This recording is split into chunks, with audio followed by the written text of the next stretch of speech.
Hello, hello. In this episode of the Think Flow Growcast, I have Matthew Zoltan as my guest today, and we're talking about natural meditation. We will explore what natural meditation is and what's the difference between natural meditation to other kinds of meditation. Because I know a lot of my listeners are struggling with the ideas around meditation, around the body, about healing, movement, spirituality, and I think in this conversation we will get a lot of clarity what the body is, what movement, healing, and meditation is. And I think that's the theme of our podcast today. So, welcome, Matthew. And in the beginning, you are the founder of the Undo app, and I want to start with a short story how we met each other, because for me that was really a little bit weird, a little bit interesting because I listened to your podcast with Paul Check, I think in January or February 2023, and I loved your approach, obviously, and then I started your app. I listened to your app for maybe 1 or 2 months, and I really enjoyed that because your approach is in my approach to movement. Listeners will know how we think about things. And maybe 1 or 2 months later, your team reached out to me if I heard about the Undo app and your work, and if I if I would like to have a podcast with you. And it was really weird, because it was like, I did your app, you can't know that I did your app, and then your team reached out to me. So it was like, what's happening in the universe? I have no idea, but it doesn't matter. But who knows? Right now, we are here, we are together. So welcome and Think Flow Growcast. Introduce yourself, just a little bit about your background story, because I think that's really interesting for the listeners. Right. Where you come from and why and where you developed your line of thinking or feeling and the Undo app. All right, very good. Oh, thank you, Tim. Yes, okay, I will. I'll launch straight into the history of how I've got here. So it's been quite a long journey. It started when I was about 18, and I'm now 63. So it's a lot of time span, and that's been really all that time I've been involved in this work and in the development of this work for myself, and the discovery of this work for myself, and which led on to how to share that with other people. And so it started out, I was interested in movement, but in those days there wasn't really, this a long time ago, so we really just used yoga, was probably one of the main things, and physical yoga. And that brought my interest into, I became a yogi monk, which was more moving into the meditation side of yoga. And from that point on, I spent about 7 years in that discipline, if you like. And it was interesting, and I got very involved to the point where I sort of was teaching that to not only to lay people, but also to other monks, because I progressed very quickly, mainly because of my nature, which has been to take things on 100% and really go for it, yeah. So within the first couple of years, 2 to 3 years, I was meditating a lot, 8-10 hours a day, most days of my life. And this was unusual even for a monk, but it was just something that I found I was very drawn to.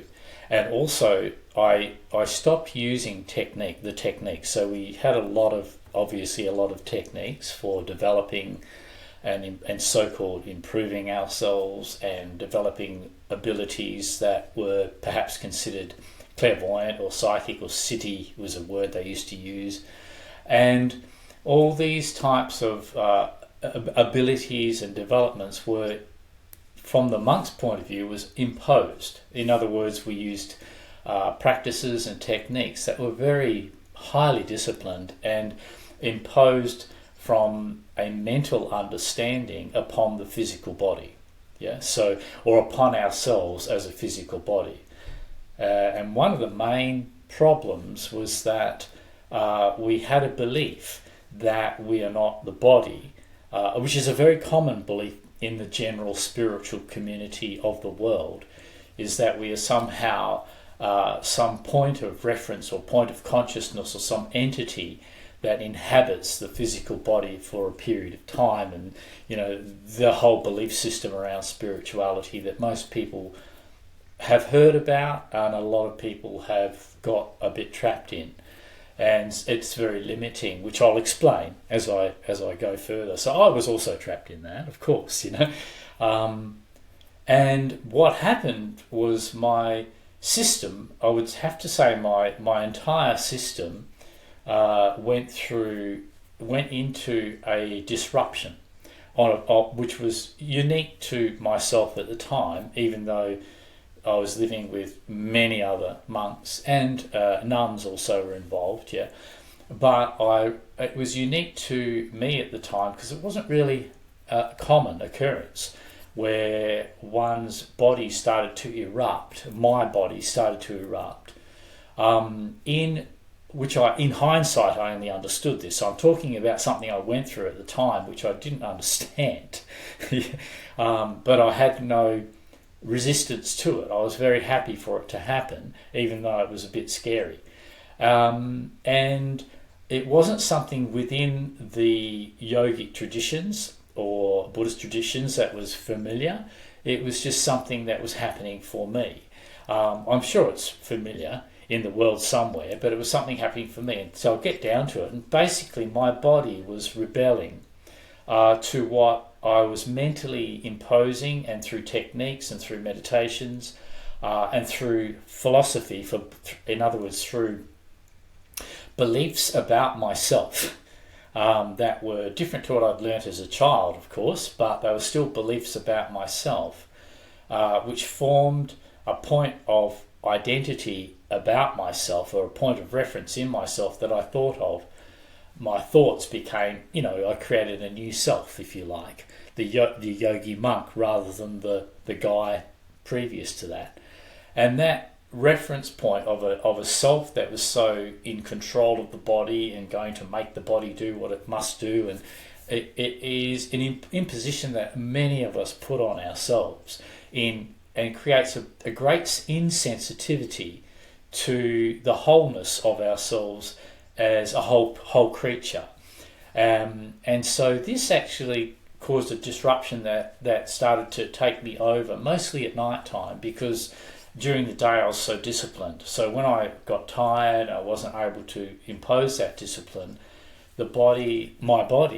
Myself as a body, which I later came to understand, started to reject all of this tradition, to reject all of the tension and the effects that it was having on me as a body to live in this very artificial environment and this very idealistic way that is very common to all human beings. In some way or another, we impose our ideas on ourselves, or society's ideas, or our culture, or in my case, this particular belief system.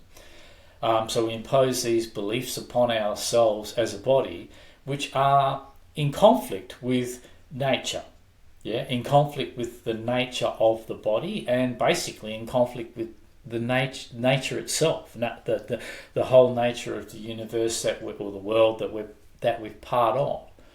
And so this brought about basically almost like a wiping out of this whole mentality of being a monk. And I was unable to, after 2 years of this going on, 2 or 3 years, I went through a lot of physical changes. And what I mean by that, nothing mystical. This is nothing mystical. I'm trying to say my body took over, and I was just lucky. And it was like another intelligence within me was saying, this is wrong.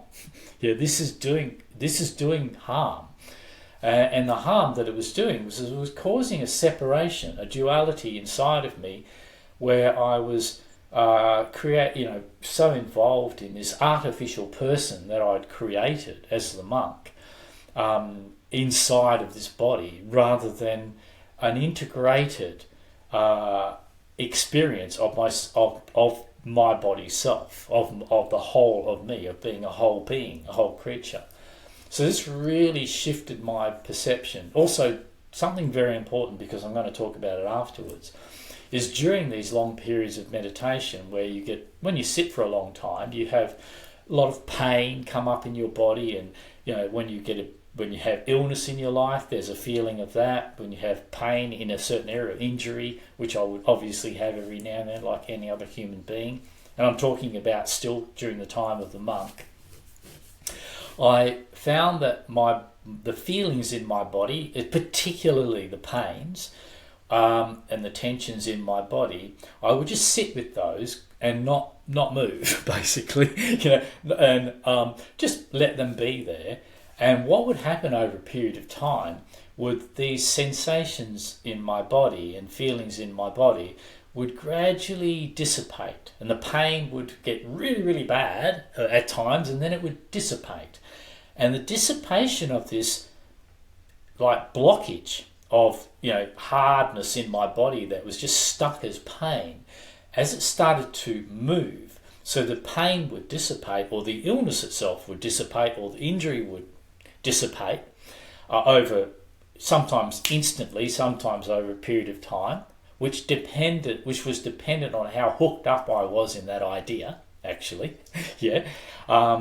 But the idea is that I didn't have such a identification with, and the conditionings, if you like, of my life, that which I wasn't so strongly identified with, would pass instantly as the pain came and went, where the other ones would take longer. This is, again, something I didn't understand at the time, but only in hindsight. And as those pains and sensations arose or became more obvious in my body as I sat quietly to meditate, so the thought process that was held within those pains, what I mean by that is the memory.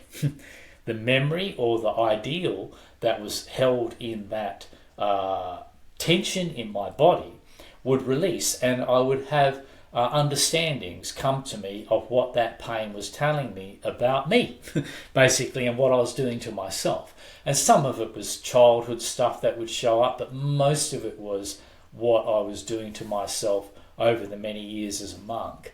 And so as this was releasing from my system, the interesting thing was, obviously I could still remember these things, but my association with these things and the feelings of these things would dissipate. These ideas and ideologies, they would dissipate to a point that I had no reference to them anymore. They meant nothing to me, and they no longer formed a part of my identity. And therefore, in the end, I was just left with nothing more. It's almost like when you break down all of your belief systems and all of your ideas to such an extent, or the body is allowed to do this in its own natural healing process, then, which is what I learnt it was, then what you're left with is a clean slate, in a sense. And I don't mean that is in any mystical form or any hierarchical form at all. It really shows how ordinary we are, and how in our natural state we are functioning as a very intelligent organism that has the capacity to feel and understand itself in a very different way to the thinking process that we impose as we think of as our understanding of ourselves.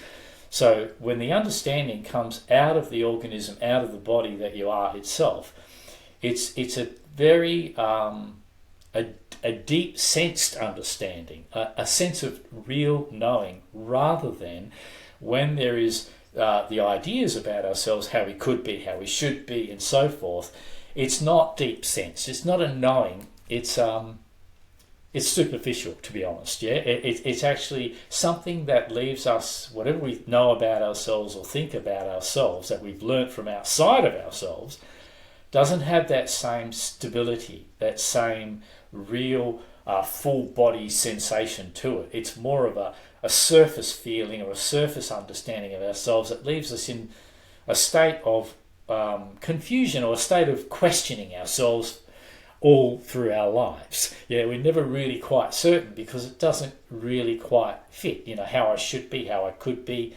And it's also how I should be and how I could be. It's something that someone else has taught us even though we may have learnt it so long ago we don't remember that someone else has taught us, and we think that those ideas and those thoughts are in fact our own, when they're not. They're actually not come from us, not come out of us, but been imposed upon us. And so this has left me, I just threw that in by the way, this left me in a bit of a conundrum, because I finally, after 7 years of being a monk, I didn't relate to it at all, and I just left. Well, I was actually kicked out because I created a bit of disturbance before I left in questioning everything, but I just left, and I left in a very peaceful way. I wasn't like, oh, I'm losing something. I just felt, as I went back into what I now understand as real life, what we deal with in day-to-day life, I went back into real life. And I found that I went back into real life with a very non-judgmental, very unopinionated condition, where everything to me, particularly in the area of pain and illness and distress in people, it all was perfectly fine, because I understood that it was the way that person is and the way I was, and obviously still am, as a result of what I've been through, even though we can become very strange and very difficult to be around because of what we've been through in our life, it's still completely natural that we're in that condition, and we should be in that condition because of what's happened to us. And so it's in this way, it became very clear to me that no condition that we're in is wrong or bad. It's just not yet fully integrated or understood, not fully healed. And why? Because we have reacted to the pain and the feelings in our body. And so I went back into society with an understanding that I realised at first I'd understood something quite unique. And it had a phenomenal change on me, of freeing me from a huge amount of ideas and beliefs about myself and the world, which left me with a receptivity to the world and myself. And this, I really started to understand, was a much more healthy way to operate, because I was able to now receive people on a very sensitive level. Like, I was able to use all of my senses, all of my senses were able to function freely in seeing someone, in hearing someone, in smelling someone, in feeling someone's presence through my own skin, on my own skin and deeper, because I was more receptive rather than perceptive, rather than having opinions which I was seeing the world through. I wasn't having that freedom from that. I was then finding myself very, very sensitized to everybody around me. And so I started up a healing clinic at the age of 28 after being a monk, which I gradually found help on the basis of what I understood then to be how the integrated body-mind connection, rather than having mind and body or mental conditions and physical conditions as two separate issues. I had seen very clearly for myself that these are not separate issues, that we are not broken up into all these parts that the psychs and even the spiritualists, which I previously was, tend to do. That we are actually one whole integrated being, and there's no great mystery to it, other than the mysteries that human beings over other animals have imagined into existence and then tried to plumb the depths of, but there's not really any depths really to those mysteries. They're just a mistake. They're just, in a way, they're just an imagining. So I'll leave it. That was how I got started. I started working I went back to being a masseur, which I was before I was a monk, or one of my professions. But my massage was very different, because that was when I started to discover how when people came to me with problems, illnesses or physical injuries, I just could not see them as being in any way unhealthy or damaged.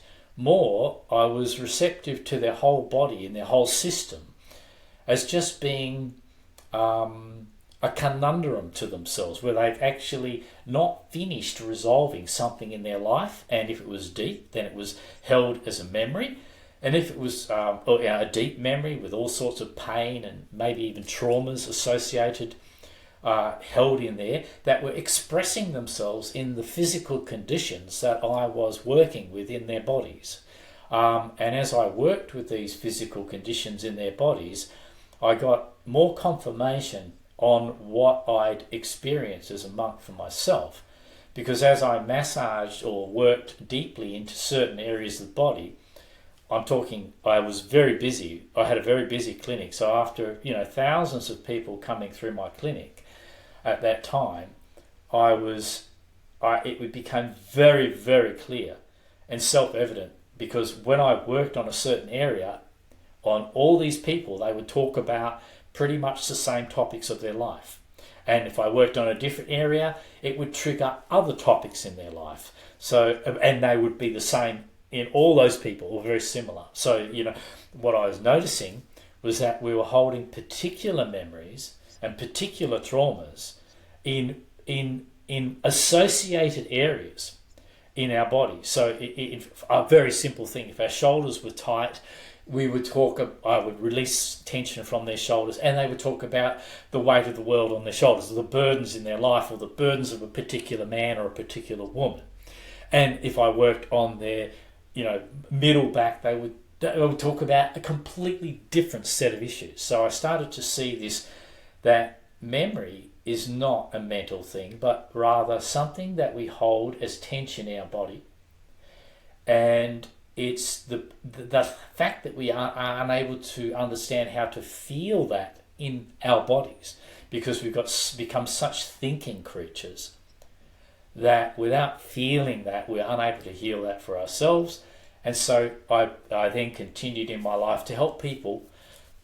Some 30,000 people in the next 20 years came through my clinics and my meditation retreats, where I was helping them understand how to feel again, how to feel as a body again, and in that way activate their own healing process. So I think that's enough. Is that enough of a introduction, do you think?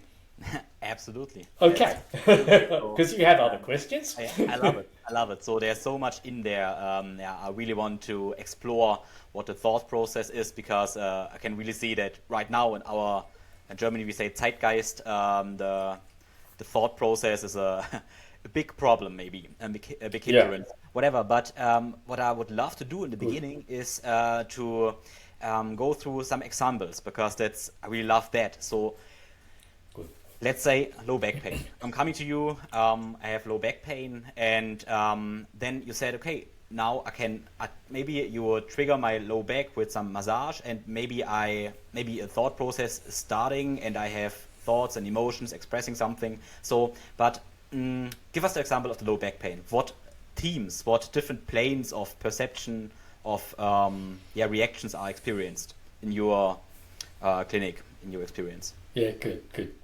Yeah, well, there's pretty common lower back pain. So sure. Essentially, when we look at the body as a whole, particularly from the yogic tradition that I come out of, by the way, I don't really use that, but just to because people know a lot about this nowadays, the Eastern philosophies of coming into the West, whether that's a good thing or not such a good thing, I'm not so sure, but at least we're knowing about these things, is that different parts of our bodies they're used for different things. So therefore they hold tensions for relating to those different things. So for example, the lower back is often something which, when a person talks about burnout, or a person talks about, we have some sayings like in Australia, which is a sort of, compared to Europeans, a cruder type of language. There's one other saying about when you get a sore back, we call it shagger's back. And if you don't know what shaggers is, because that's an English term, it's a sore back from having a sexual imbalance. Yeah, well, usually we say because you have so much sex, but a sexual imbalance can cause this pain in the lower back. So they have this terminology. The other is burnout, and burnout, in other words, for a human being, the lower back and the lower energy, I don't mean lower as in inferior, I mean lower down the body. Yeah, the deeper, lower energy areas of the body are very much related to our physical, how we show ourselves in the physical world, and how strong we are how grounded we are in our physicality. Yeah, so if we're a little bit heady, we tend to be disconnected from our body, and so most of the tensions and problems are in our head, but also our body weakens. Whereas if we tend to be very much into our life on a physical level, then we're pushing the boundaries of our physicality.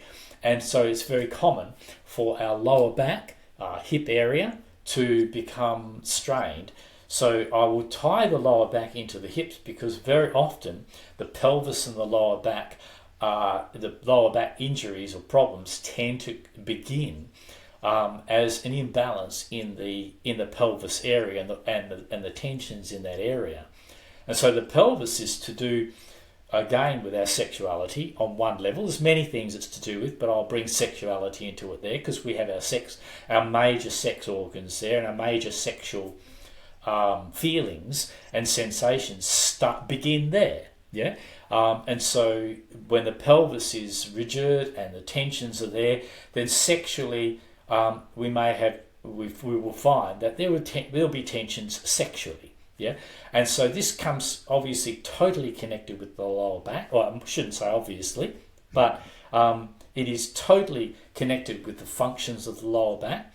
And most lower back problems are there because of either some sort of suppression or imbalance in our sexuality, or some sort of extreme pressure that we're putting on ourselves in the physicality of our life. Yeah, so we're working too hard. We're thinking, we're pushing. We could be working too hard on the computer, but because we're working too hard, the mentality of burnout still really hits our lower back. We can really exhaust ourselves physically. Yeah, and so that physical draining of energy, that also that imbalance of our sexuality, our insecurities around expressing ourselves into the physical world as a human being. How can I be a man? Can I be a woman? Or am I, and of course that too comes back to our sexuality. Yeah. So how physical can I be? So the physical fact of our sexuality I'm talking about here, the physical facts of our robustness as a man or a woman is very much tied up with our lower back. So people would come and see me, and I'd massage I would always work that whole area in the past, from their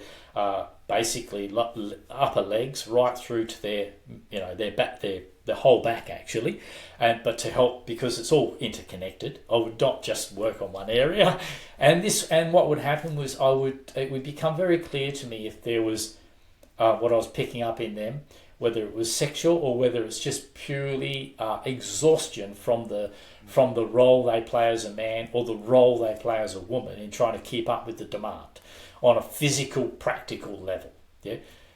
So this would be, I would massage that in order to get them in touch with the feelings around that area, and people would then start to talk to me out of those feelings, and that's where I would get this very good clarification of where they were at. Yeah, and in whether it was more related to their sexuality, more related to their burnout issues, and so then I would help them understand a better approach to that just by talking to them as I was working on them, and understand what their body is telling them, how it's not happy, and how your body is telling you that you've got problems in this area, but your expectations, your mental expectations, are overriding those feelings and those problems, and you're trying very hard to be the person you think you should be, but this is showing you that you're failing, not because you're wrong, but because you have a deeper understanding of yourself that you need to access,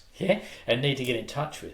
And so when the whole picture was brought together of massaging the body, the manipulation of the spine if it was out, the realignment of the pelvis if it was needing it, which generally it was, along with getting them in touch with the gut feelings of that area, and their own personality and their own thought processes because of that way of feeling. They'd have their particular thought processes in reaction to sexuality, in reaction to I should work harder, I should be stronger, I shouldn't have this weakness, and they start to get upset with themselves because they have. When all these thought processes are taken into account, when the feelings behind that are taken into account, and when the physical expression of this in the body is dealt with, then you've got a big picture of their health. Yeah, and so all these three things together, I found very important: the feeling, the cognitive understanding of their own behaviours, and the physical. The repair of the physical, the current physical damage. When those three things came together, then it was a more complete picture of what I then termed as the mind-body connection. Not meaning a separate mind, but that the way in which one's thinking, feeling is going on in the body will have very much an effect in that body, and all three things coming together, I would get the results, and that very, very good results. So consequently, particularly you're talking about, back in the early 80s, I was a phenomenon in that sense. Now it's not a phenomenon, now it's common, but more common. But back then, those days, it was very, very new, and I was the only one doing it at first. So I was pioneering this whole area of how the whole approach to health was not working very well, to both mental and physical health, was not working very well because it was all disconnected and specialised.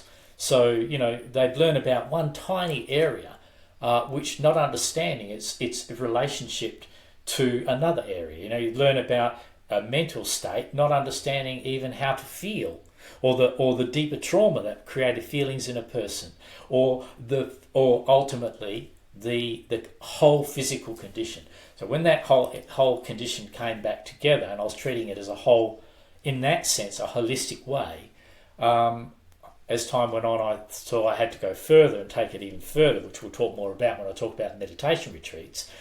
But whilst I was able to help people in that way, I continued to do that, and it worked to a point, but to a much bigger point than what it had been working before. Definitely easy for me to help with physical ailments, physical injury, because of the whole approach would be, treating the whole condition brings about a resolution of it. But we'll take that further as we talk on.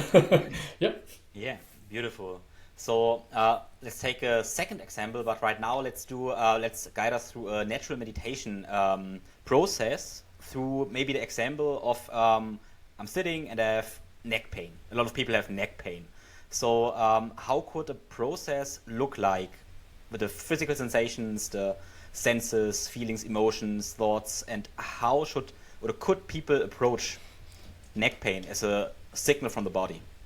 Okay, so are you suggesting I guide a meditation, or are you suggesting I explain it? Not really. No, good. Yeah, give us the example how it could look like. So that's good. Because we don't want to impose too much ideas how exactly. This should be. That's the problem. That's exactly right. It's not the way you are saying that it could be. Maybe it's just an idea to play with. Exactly.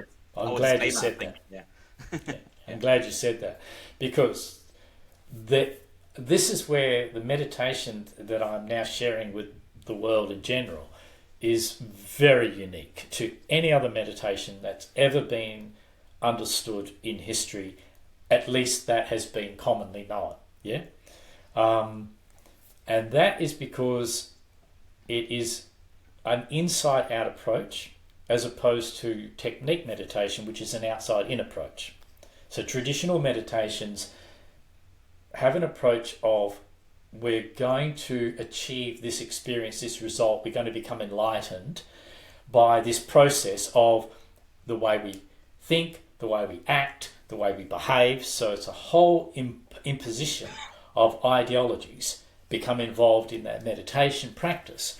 And so then when they actually meditate, they're actually starting with a thought process, whether it be watching the breathing, or whether it be observing their thinking, which, by the way, it's impossible, but I'll explain that later.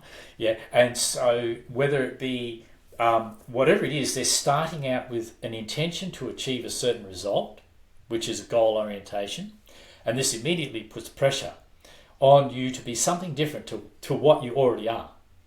So what is immediately overlooked here? What is immediately overlooked as soon as you use a meditation technique to achieve a certain experience, which you can, of course, but it's just a fabricated experience. It's not the experience of you as you are.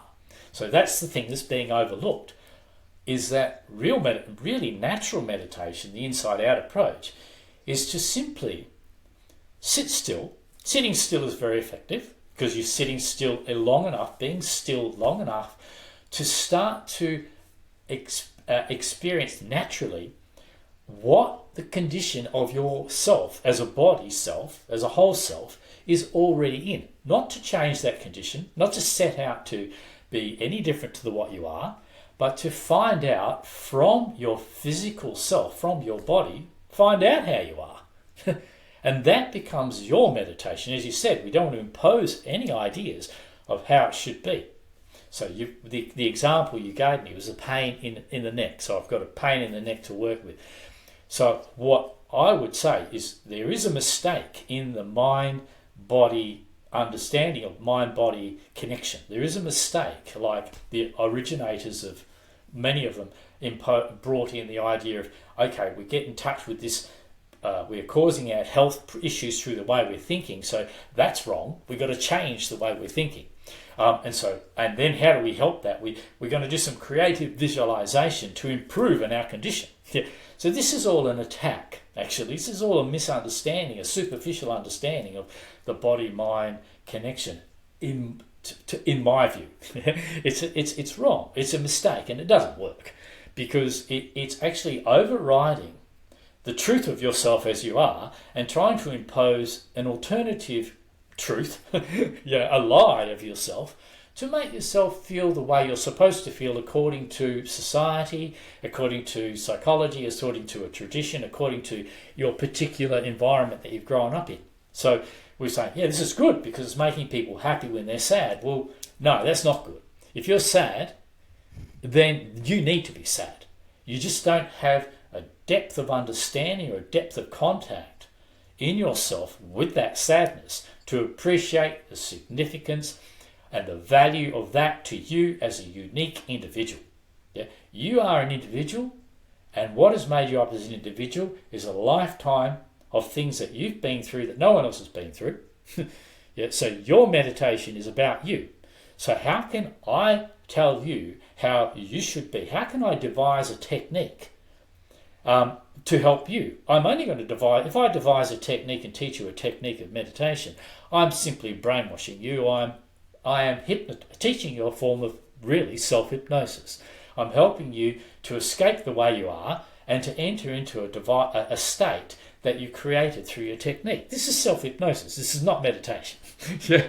And this is something I realised as a monk. Big shock. Oh my God, I spent 7 years hypnotizing myself. Yeah. And creating all these amazing experiences that were fabrications. So what would I say to a person is just sit quietly, sit physically still. Whatever condition you're in is the condition that is correct for you. That is your natural state, your individual natural state. There is nothing incorrect about that. Why?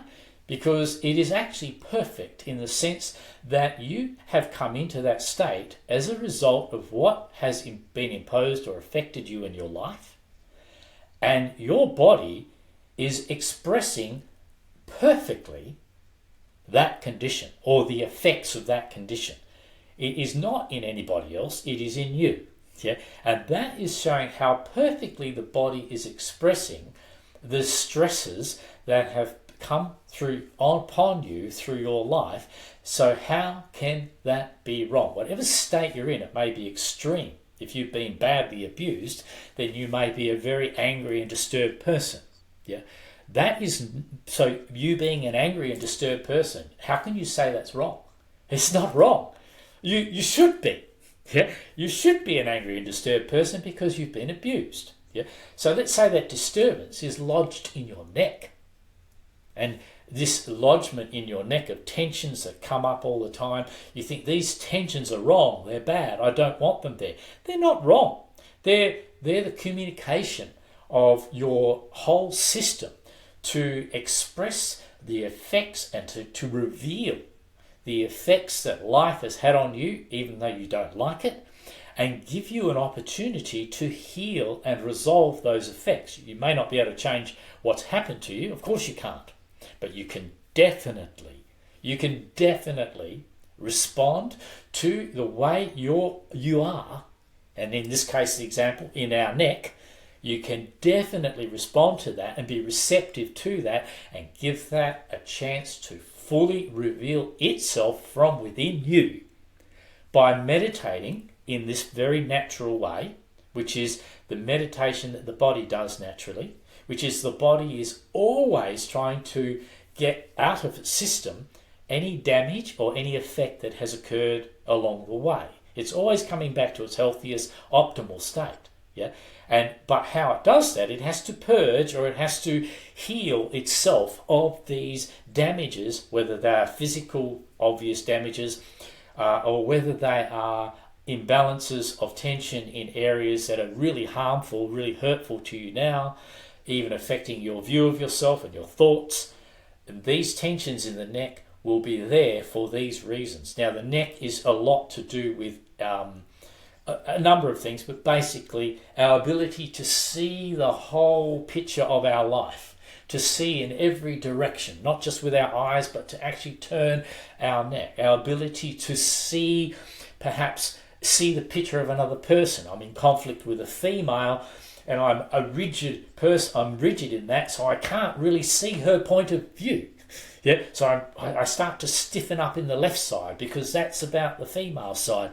Or I'm in conflict with a male and I can't see his point of view, and I find it very difficult to understand why he treats me the way he does, and it disturbs me greatly, and I don't know how to see it and I don't know how to communicate with him about it, so I start to become defensive and tight in the right side of my neck.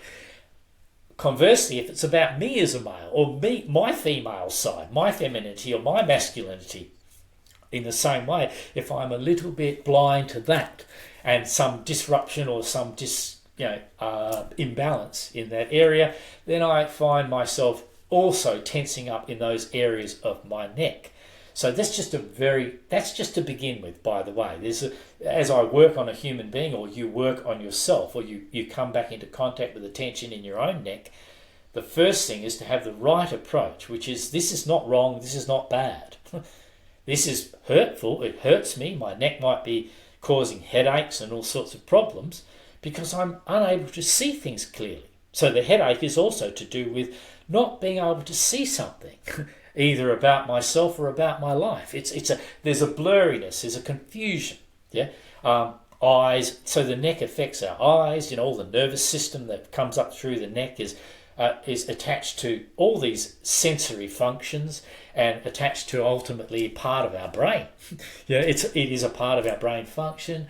So it starts to show us how important this area is if it's got problems, and it really fogs our thinking. It really causes a conflicting way of being.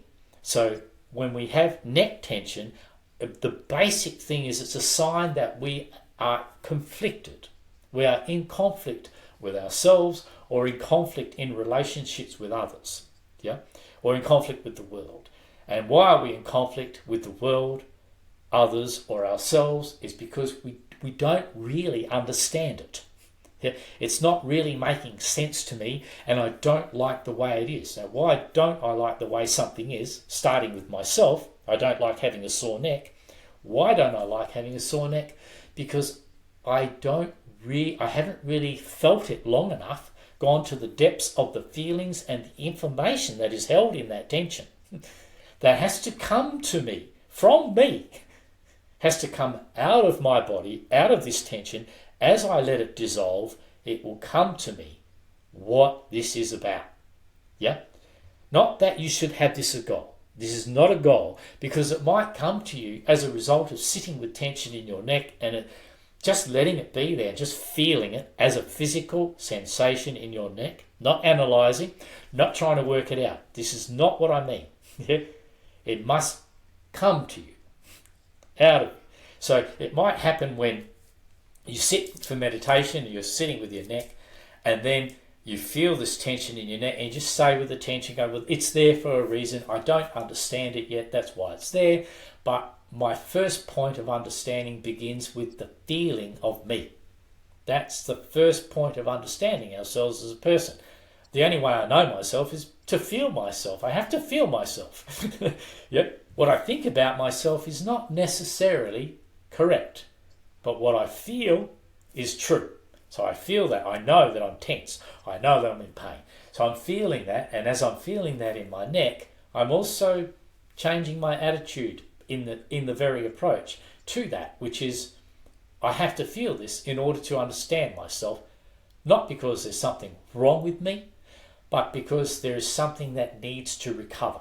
Yeah, it's actually something right about my deeper intelligence that is making me feel this conflict in my neck, because something I'm not seeing clearly in my thought process or in my world is causing tension that my body is picking up, but it's too subtle for my thought process, because the sensitivity of the body is super, super subtle. We pick up on everything around us all the time, and we find this information difficult to process.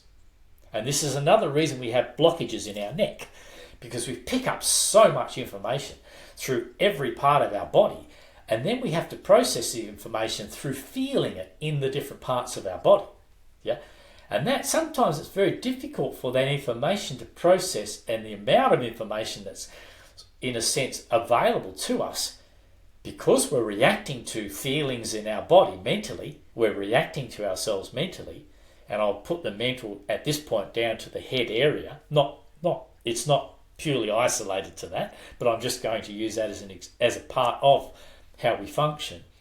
Then we find that we're not so receptive to these things because of the way we're reacting to ourselves, and that information is being stopped. It's the flow of that information through the neck area is getting jammed up in our throat and our neck, rather than coming all the way through into becoming a more a part of our thought process. Yeah, our cognitive thought process, actually. The frontal lobes of the brain are to do with cognitive thought processes. So it needs to be a holistic, movement of that energy. But we don't allow that to happen. So we know this is not right. I don't like the way I'm feeling. And so this creates, if you like, a traffic jam of information in our neck. And we just won't allow ourselves to see the truth of ourselves, because we're trying to be something according to our society that doesn't fit with and it doesn't fit with our actual condition. Yeah, so we have conflict with ourselves. This is incorrect. Yeah, this is not understanding that we are an individual. Yeah, and that as an individual, if I can be receptive to all of these things I'm picking up in myself and learn to listen to myself, I will then learn to trust myself. I will then be able to be guided by my body and the intelligence of my body, which is far superior actually to the intelligence of our thinking. Far superior. You won't influence this intelligence, but you will influence a thought process very easily, just with a frigging advertisement. So it's so superficial, it's so stupefied compared to the actual intelligence that is there as an animal.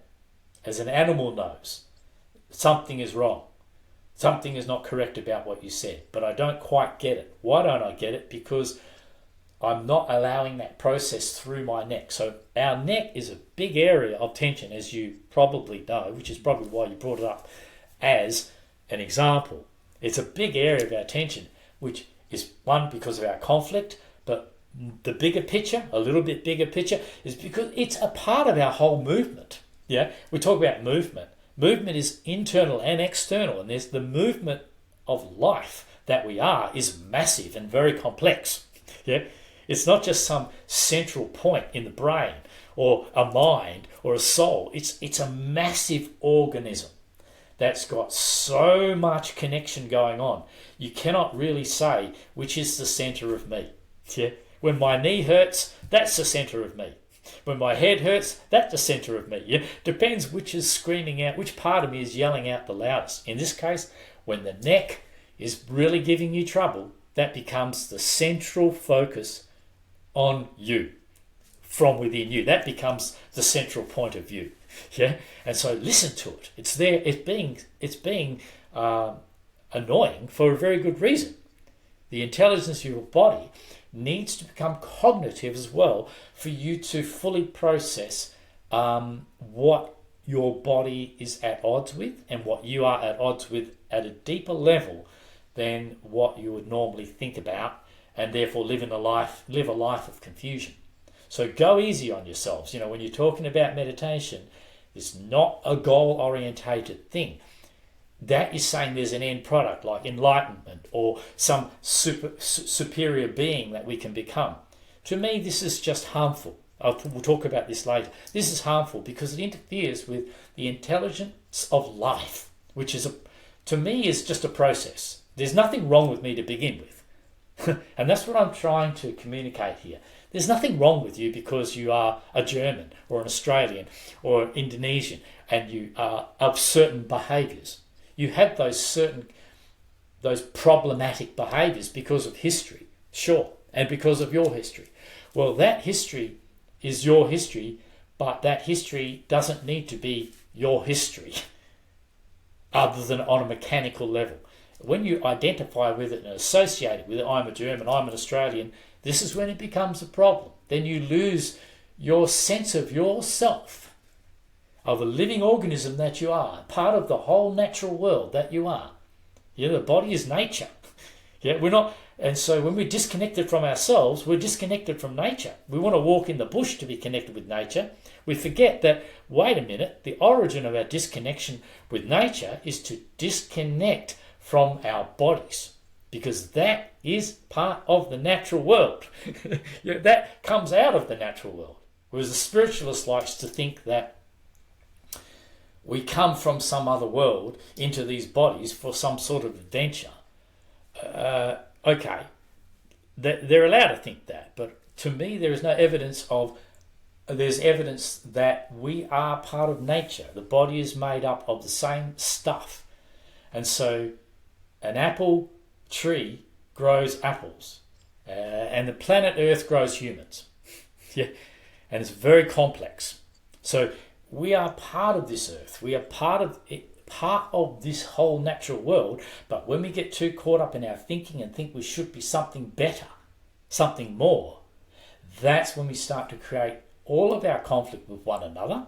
Yeah, and mostly conflict within with our natural selves. Our natural selves does not have any feeling of being lesser or greater than anybody or anything, because I see you in a condition that is perhaps more declined.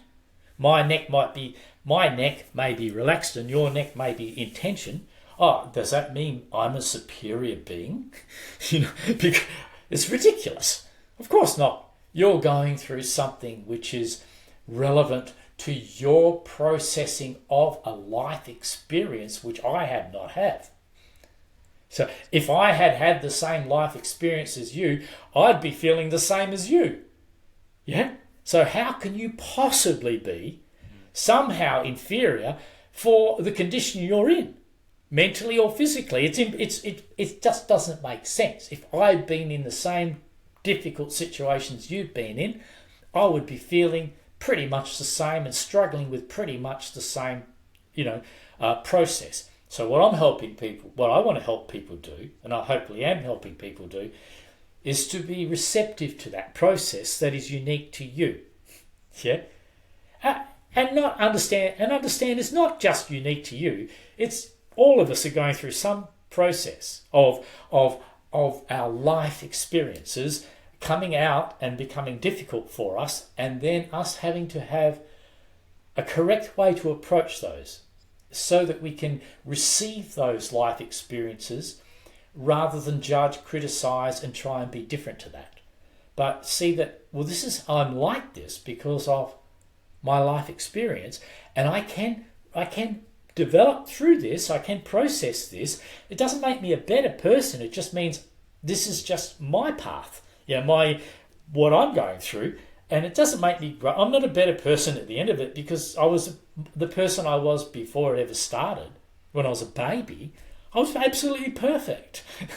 So anyway, I've just chucked a whole lot of stuff in there about a bit more than just the neck, but I wanted to emphasize it's very important to not be, I'm a German, I know in Germany, my friends who are German and my actual, my bloodline is German, so I know I don't have I don't have the conditioning of a German, of course. I don't really have the conditioning of an Australian either, but I know that the conditioning of German is that, they can be, in generalising, Jesus, man, they can be pretty tough on themselves, and very, very, guilty, and for things that are not anything to do with them as an individual, but very much to do with the people in their history, and it's very, very sad because these people are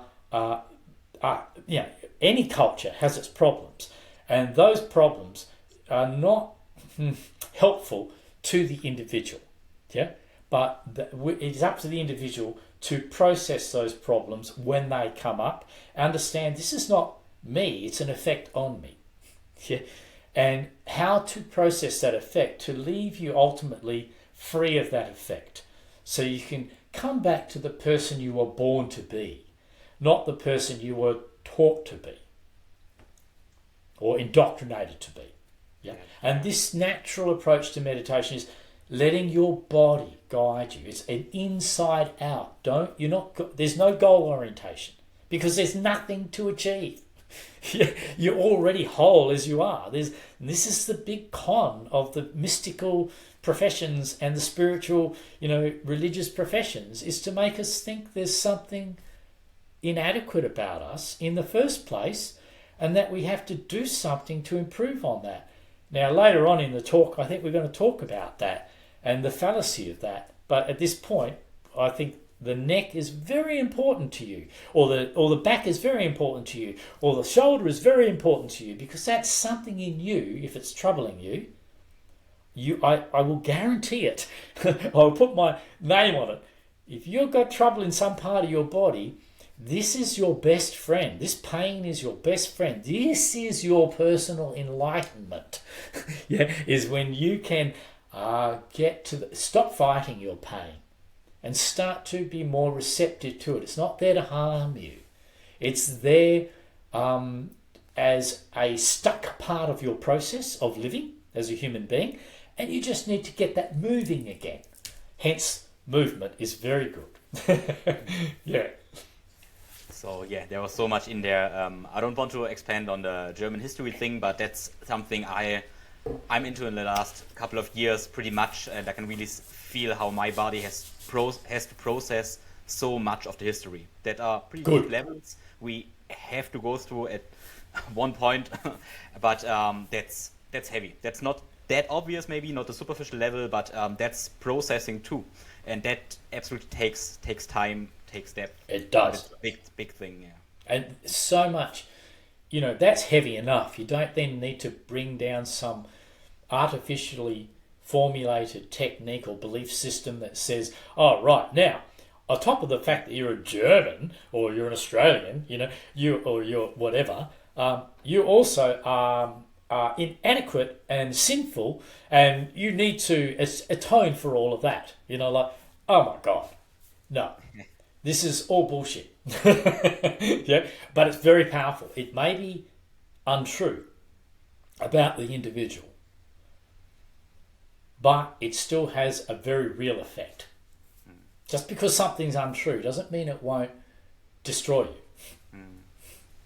Just one thing I would love to mention is I really enjoyed that you explained your history, how you got into maybe more the spirituality, monk stuff, and then back to the body. Because when I reflect on my process, on my journey, it's a little bit another way around. So I grew up more like an atheist way, and for me, all the spirituality stuff was not a thing. It was all about physics and scientific stuff and all of stuff.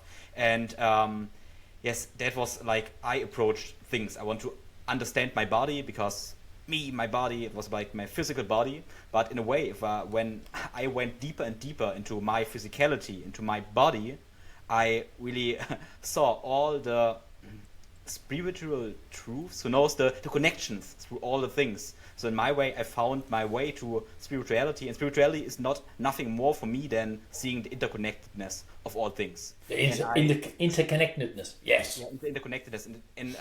But I found that my way into the stuff is through my body without too much confusing concepts. And I really love this, and I can really see that your meditation approach is developed in the same way, from the inside out, how you call it, without ideas. And I think that's a good start right now to think about thoughts and what are thoughts, and how to use thoughts in a constructive way, and how could thoughts harm, because we have thoughts. That's pretty obvious. And you said, okay, that's good because all it is it simply is. So how to use thoughts, and how are thoughts created in a useful or harmful way? This is a very good question, and I'd like to answer it thoroughly, and in a very step-by-step manner, starting at the origin of thought itself, and then we can go into all the way in which it becomes either harmful or helpful, but there's a process in the body of how thought comes into being. Would that be suitable? Absolutely. Okay. So, I think this has been a constant in my life, is that when you negate all the ideas, the beliefs, negate meaning when you disprove ideas and beliefs, and you see the shallowness of them, and you see the conflict that they cause, and as you drop those ideas and beliefs, you find that ultimately, what are you left with? When there isn't an idea of you, there's no longer an idea you, meaning there is no longer an I. There is no longer a particular individual pinpointed consciousness, if you like, which is saying, or thought process that is saying, this is me.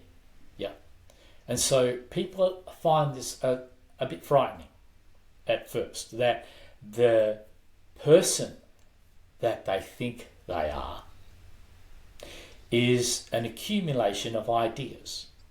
And each of us think ourselves a different person, different personality, based on of our life experiences, which are mostly influences from outside of ourselves.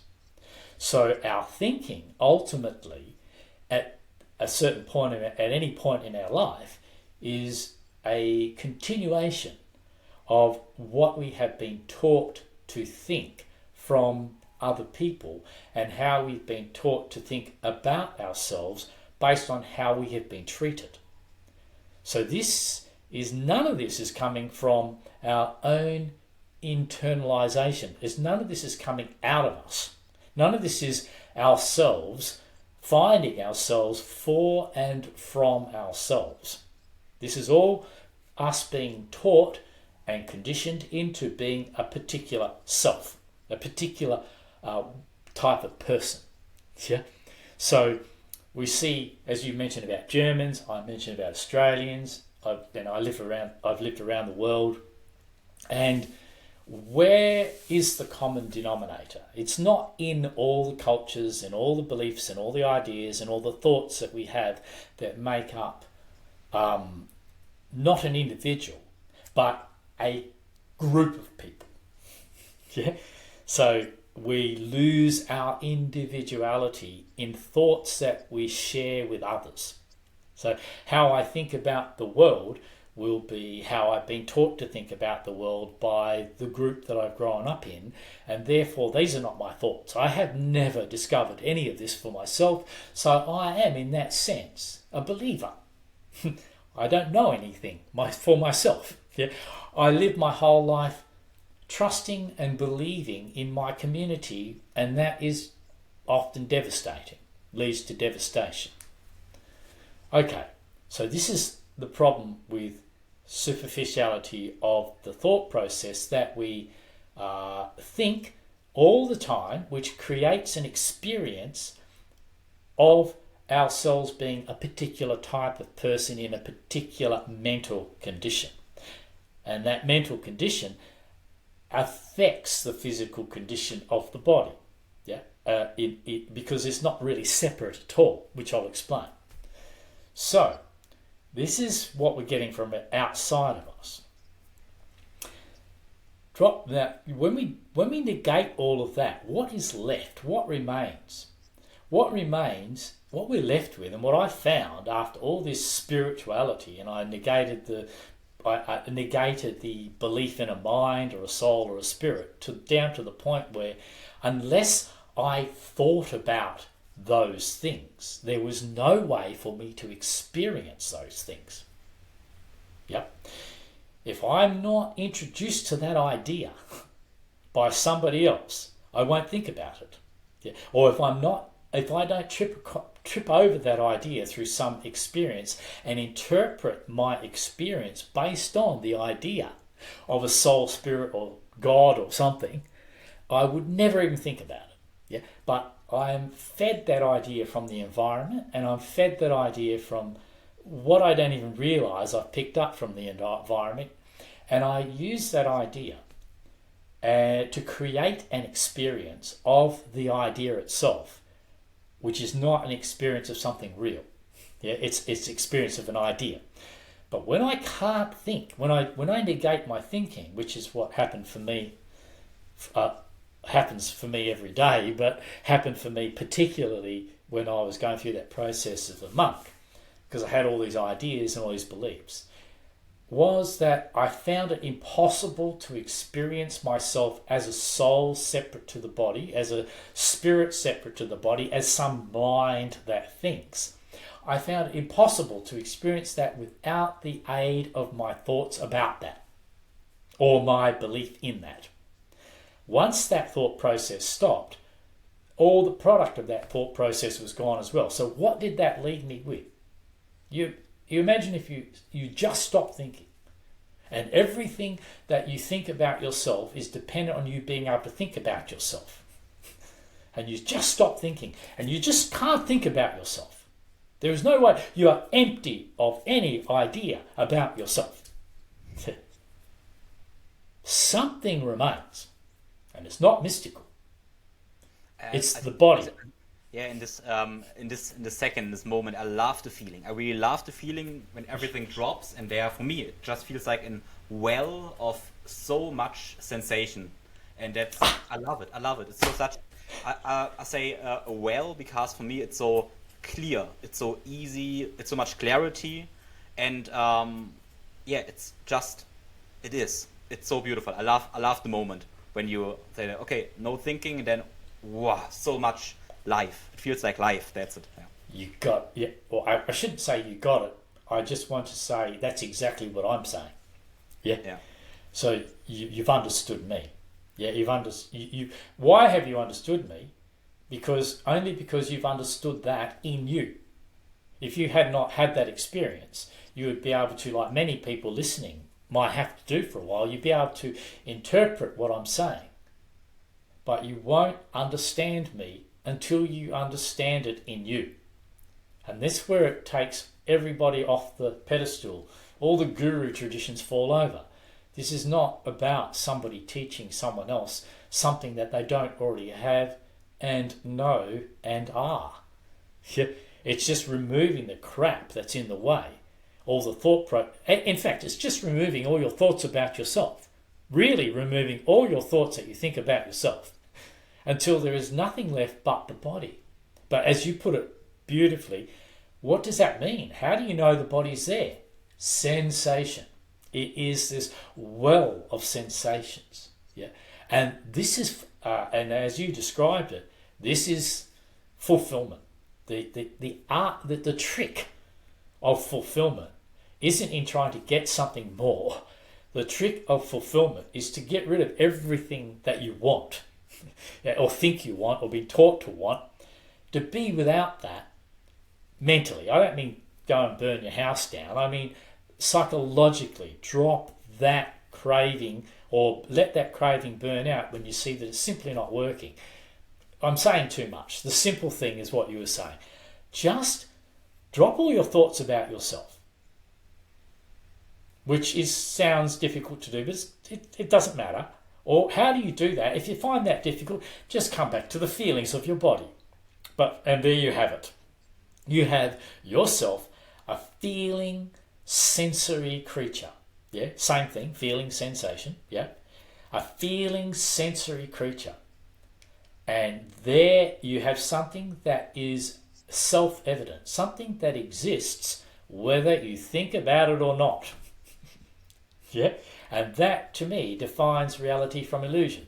If you have to think about it in order to experience it, then it's not real. You're just imagining it. Yeah, where if you what you have exists whether you think about it or not. And this was what really hit me when I went through this it was this total shock to my system. Because everything I've been doing for these years is been fantasizing and creating all these experiences that were phenomenal experiences. You know, I spent more time out of my body than I did in my body, but of course I wasn't out of my body at all.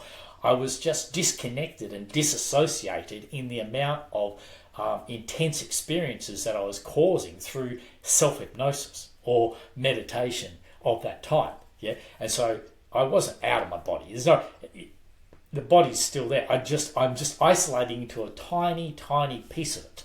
Yeah, and to the point that I was so disconnected that I was only able to experience that which was part of my belief system. I could no longer contact reality. So, dropping my belief system, I had no choice. All that was left, as you just said, imagine if you take your thoughts away. Imagine if there's no thoughts or beliefs about you, Tim, about me, Matthew, about you, Shirley, about you, Kate, whoever you happen to be listening to this. Take all that away, not only because that's only kept going by words and thinking. Take all that away, and what you discover is that the thing that you cannot take away is what remains. And there's no way to get rid of it. Not now, not whilst you're living. If you are alive, you are feeling. If you are alive, you are sensing.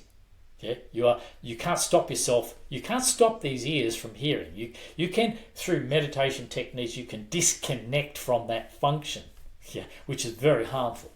Sensory deprivation. Yeah, it's what are you depriving yourself of?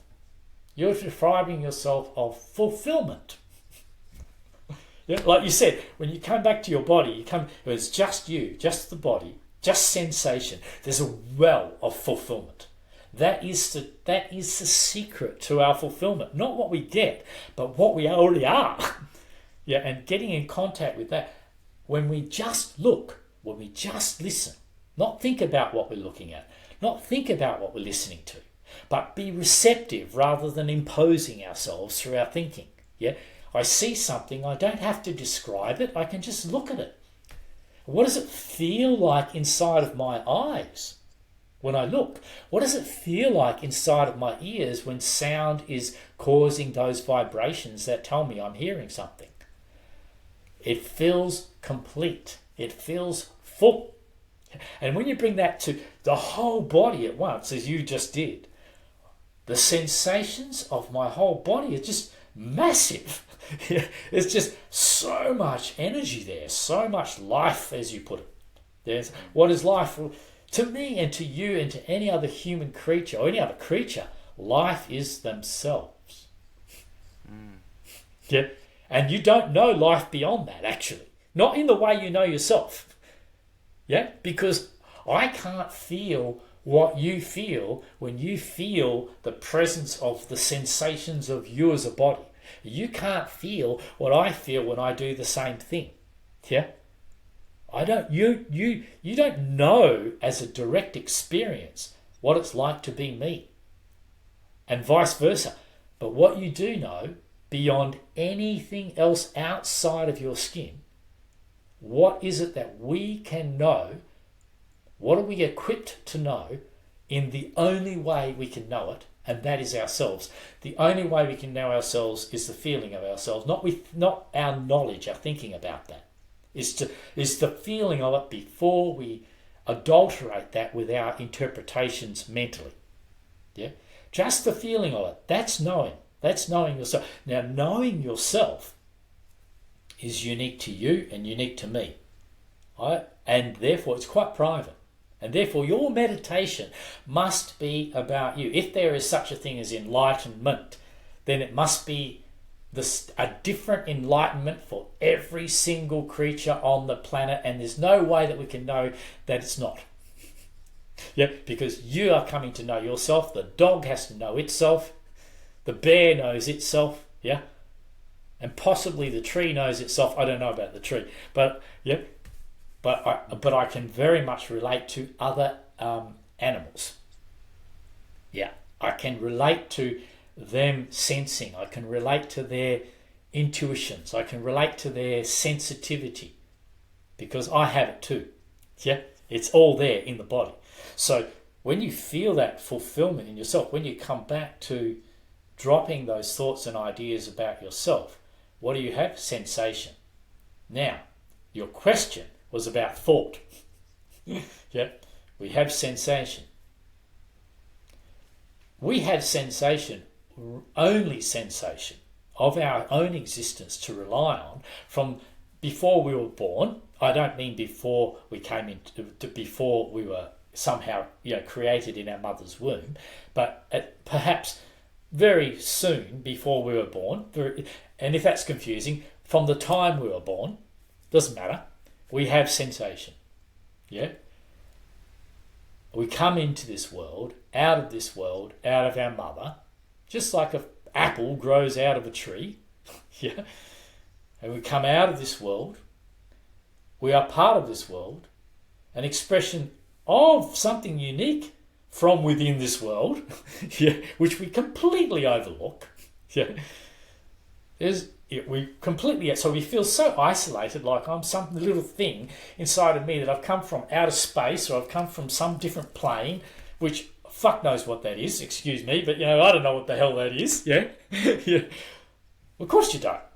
It's just imagining. But you do know the world you came out of. When you know your sense of yourself because you can feel it, there you have it. You came out of the world, but you're still the world. You haven't disconnected from the world you've come out of. You're part of it. You're an expression of it. I came out of this world. I came out of nature. But what comes out of nature? More nature. There's our connection. There's our sensitivity. When we can drop our thought processes that separate us, we discover that the primary experience and knowledge and information in me is massive, absolutely massive. And how is that held? That is held as sensations in the body. Now, up until a certain age, that's all we had. And then we were taught to think and to make words. This is not natural. This is just, it's useful, but it's not natural. We weren't born thinking. We weren't born talking in complex words, in complex speech. Okay, we have awareness, which is like an animal has awareness. A cat sees something, he's looking at it, he knows the bird's there, but I very much doubt he's saying, it's a budgie and it's blue and white. Yeah? Of course not. It's just the sense of food, yeah, and the bird. he knows the bird's there, but in a wordless awareness, a wordless thought. Yeah. So we have this wordless awareness, this wordless thought that is natural to the body. It's feeling that all the time. Once you get really in touch with your body as this massive well of sensation, you know what I mean. It's like doesn't feel limited at all. It has its limits, but those limits are perfectly fine because within those limits you are perfectly, totally fulfilled. There's nothing more you desire when you feel the completeness of your body.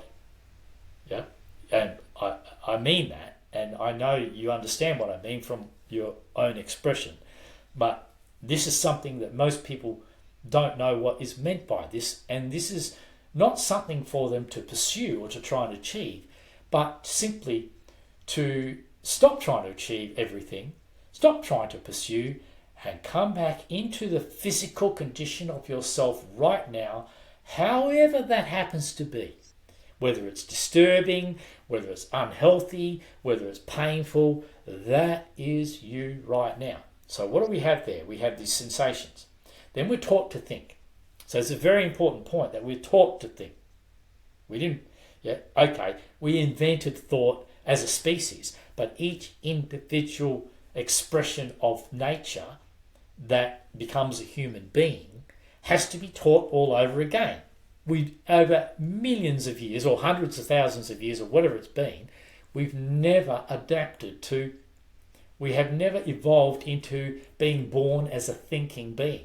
We never come out of the womb saying, "Hi mum, how you going?" Yeah? Because it's not part of nature. It's something we've imposed. It's something we've created. This is my view. Yeah? Now, what happens is what that thinking is for is expressing ourselves. Fundamentally, it's for expressing ourselves. But what is ourselves? Ourselves is this expression of nature, this massive information and sensation. Now, that sensation becomes more, we get a sensation. Something outside of us triggers a sensation. That sensation is in itself a recognition of the trigger. I hear a sound, I get a sensation in my ear, that's how I know there's a sound. Yeah. And that is a trigger, and the body responds. So on every level, we're around other people, and if we are sensitive to ourselves, we become sensitive to others. If we're not sensitive to ourselves, we're not sensing ourselves as a body, we are quite insensitive to others. So I'm around you and I can feel that, how you're going with our conversation. And so I'm talking quite a lot because I can feel you're very comfortable. Yeah, you're not struggling with what I'm saying and you're very comfortable. So I'm continuing to talk. Whereas if I start to feel that you are agitated or annoyed at what I'm saying, I would tone it down and, follow what I'm saying. So that you become the guide for what I'm speaking. But because you are who you are and I'm sensing who you are, there is a tremendous flow of information that is happening that I haven't, in all honesty, I haven't been able to have with any other podcaster I've ever spoken to. But that doesn't matter. I'm not comparing, and I'm not saying it's wrong to them. Yeah, I'm just saying they're different people. They have different, backgrounds. Yeah, so more complex or spiritual or something like that. So I've got a bit more stuff to get through. Yeah. Anyway, thought is the sensation forming information inside of us that is known to us as a sensation. I know how you feel. I know how you are in interaction with me, or another person is I know when another person is angry because the molecules of my own body mimic that vibration, that frequency. I literally copy that person to know that person, if that makes sense. Yeah. So if I'm with an agitated person, I start to become a bit agitated. Yeah. Why? Because that's how we communicate on a very basic level. And I know you're agitated. I know I'm agitated around you. So I know you're agitated. Now, so then what? I still haven't, this is happening all before thinking has come into it. No description, no judgment, Just the sensation in my body is my sense of knowing that this person is agitated. At that point, I don't use that word. There's no word to describe it. There's just a knowing of it in its essence. So sensation then forms into the thoughts that we have invented to express it. Yeah. Oh, you're agitated. So sensation is the origin of that thought. Even though we've invented that thought as a form of communication, doesn't matter. That thought would mean nothing if it wasn't describing the experience. What would the word agitation, why would I talk about agitation if there's no agitation existing? It would be a meaningless sound. Yeah. So for us right now, it's meaningless. It's only a demonstration. You're not relating to agitation. I'm not relating to agitation. For you and me right now, it's a non-existent experience. Yeah. So talking about it is only purely for example, but we know that, we understand that. Yeah. So our natural intelligence is it's just funny because I think about right now, because I think in a couple of Germans, those who listen to this podcast, maybe they don't know, they really don't know what this word means. Oh, go on, fix it. It's more a complex word, but that's a perfect example, because worry, sad, whatever, angry, people know, oh, okay, yeah, this is how this word feels, and if they don't know the word, and I think a lot of people don't know the word, they can really get what you're saying in another way. That's beautiful. Good. Do you want to say it in German, or do you think No, that's fine. That's perfect fine. Okay, good. Good. Yeah, so you get my point. Yeah. So the point is that thought, the origin of thought is physical sensation. Yeah. Now, the sensation expresses itself as not just a thought, but what happens in between that. We said the feeling of agitation or the feeling of peace. So that sensation is feeling, and that feeling is then expressed through that thought. So we are feeling if we have a feeling behind what we're saying, it has substance and it really has meaning. If we have no feeling behind what we're saying, then we call those empty words. Yeah? If a person says, I really care about you, yeah, and they don't, you feel that. You feel the emptiness in the word. You feel the absence of caring. Yeah. So the word without the feeling is an empty thing. Very empty. Or as I'm talking today, any slightly sensitive, any human person who's not too caught up in their thinking can get a feeling from me that what I'm talking about, I'm talking for real. I'm not making this stuff up. There's a feeling in the way in which it's coming out of me, and I know that. I know I may be assuming that and presuming that, but I also know that. Whereas if you listen to someone who's just talking theoretically, it's a very different feeling. Yeah, but when you're talking out of what you really do have a sensory connection with, a sensory understanding with, this imparts with the words a type of feeling. Yep, that makes it more complete when it's received at the other end, and actually makes it, like you said, even though they didn't understand the words, the feelings that are coming with my words, even though we're on the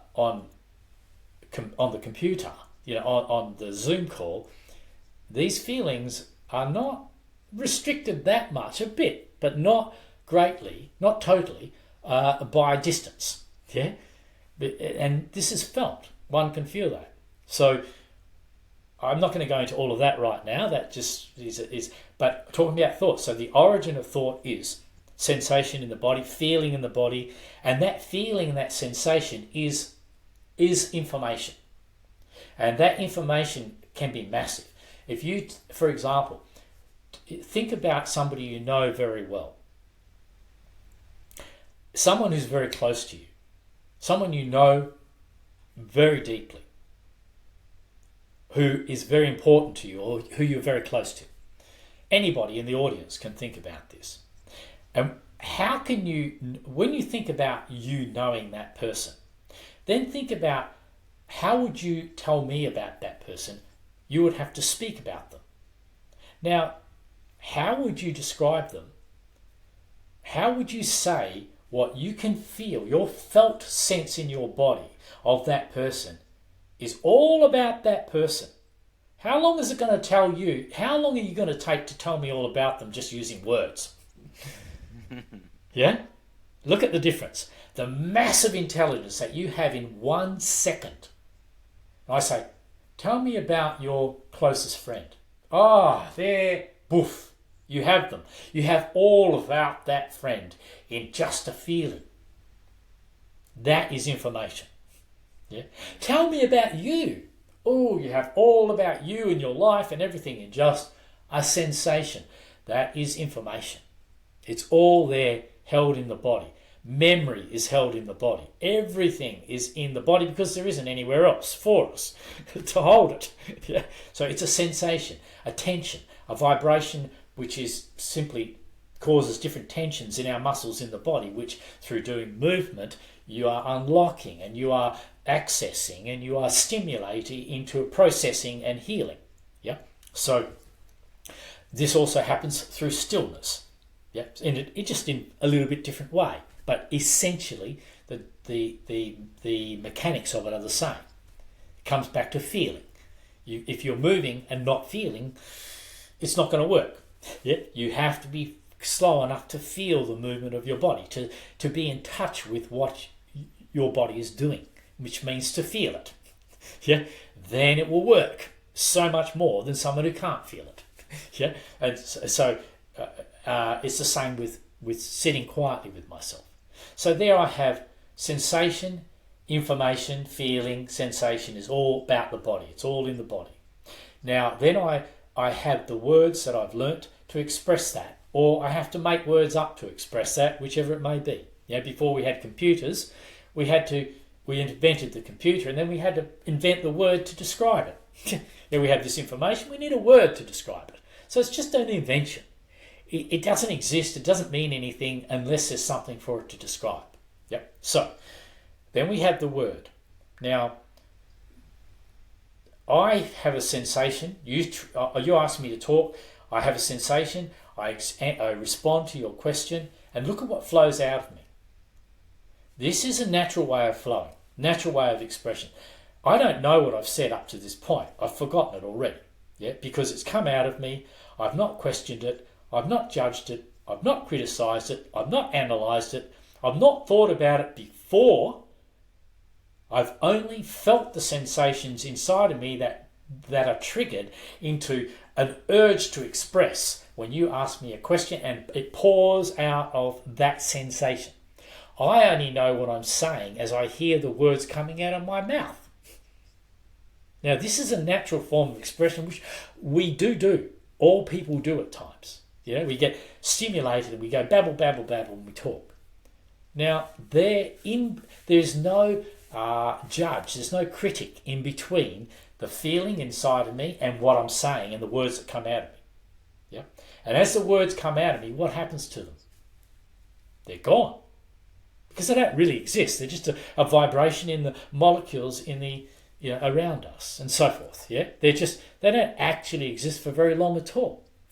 The thoughts, which become the words, are only there for an instant and they're gone.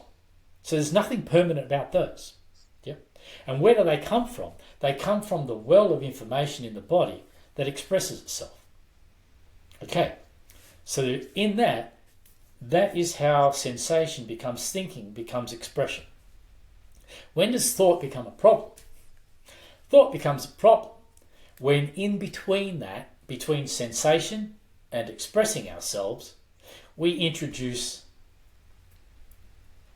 what people believe to be the mind, which is an interloper, an idea of ourselves, of how we should be, how we could be, how we shouldn't be, all the judgment, all the criticism, all the analysis, all the questioning, all the doubt, all the interference with that natural expression because it doesn't fit in with society, or it doesn't fit in with my friend, or it doesn't fit in with what you think, or it doesn't, or it reveals something about me that I don't want to reveal, I don't want to have it known.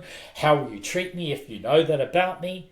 All this questioning that goes on that blocks up our natural flow of communication and honest flow of communication, teaching us to lie, to deceive, to say things that we're only saying so that people don't hurt us when they react to us.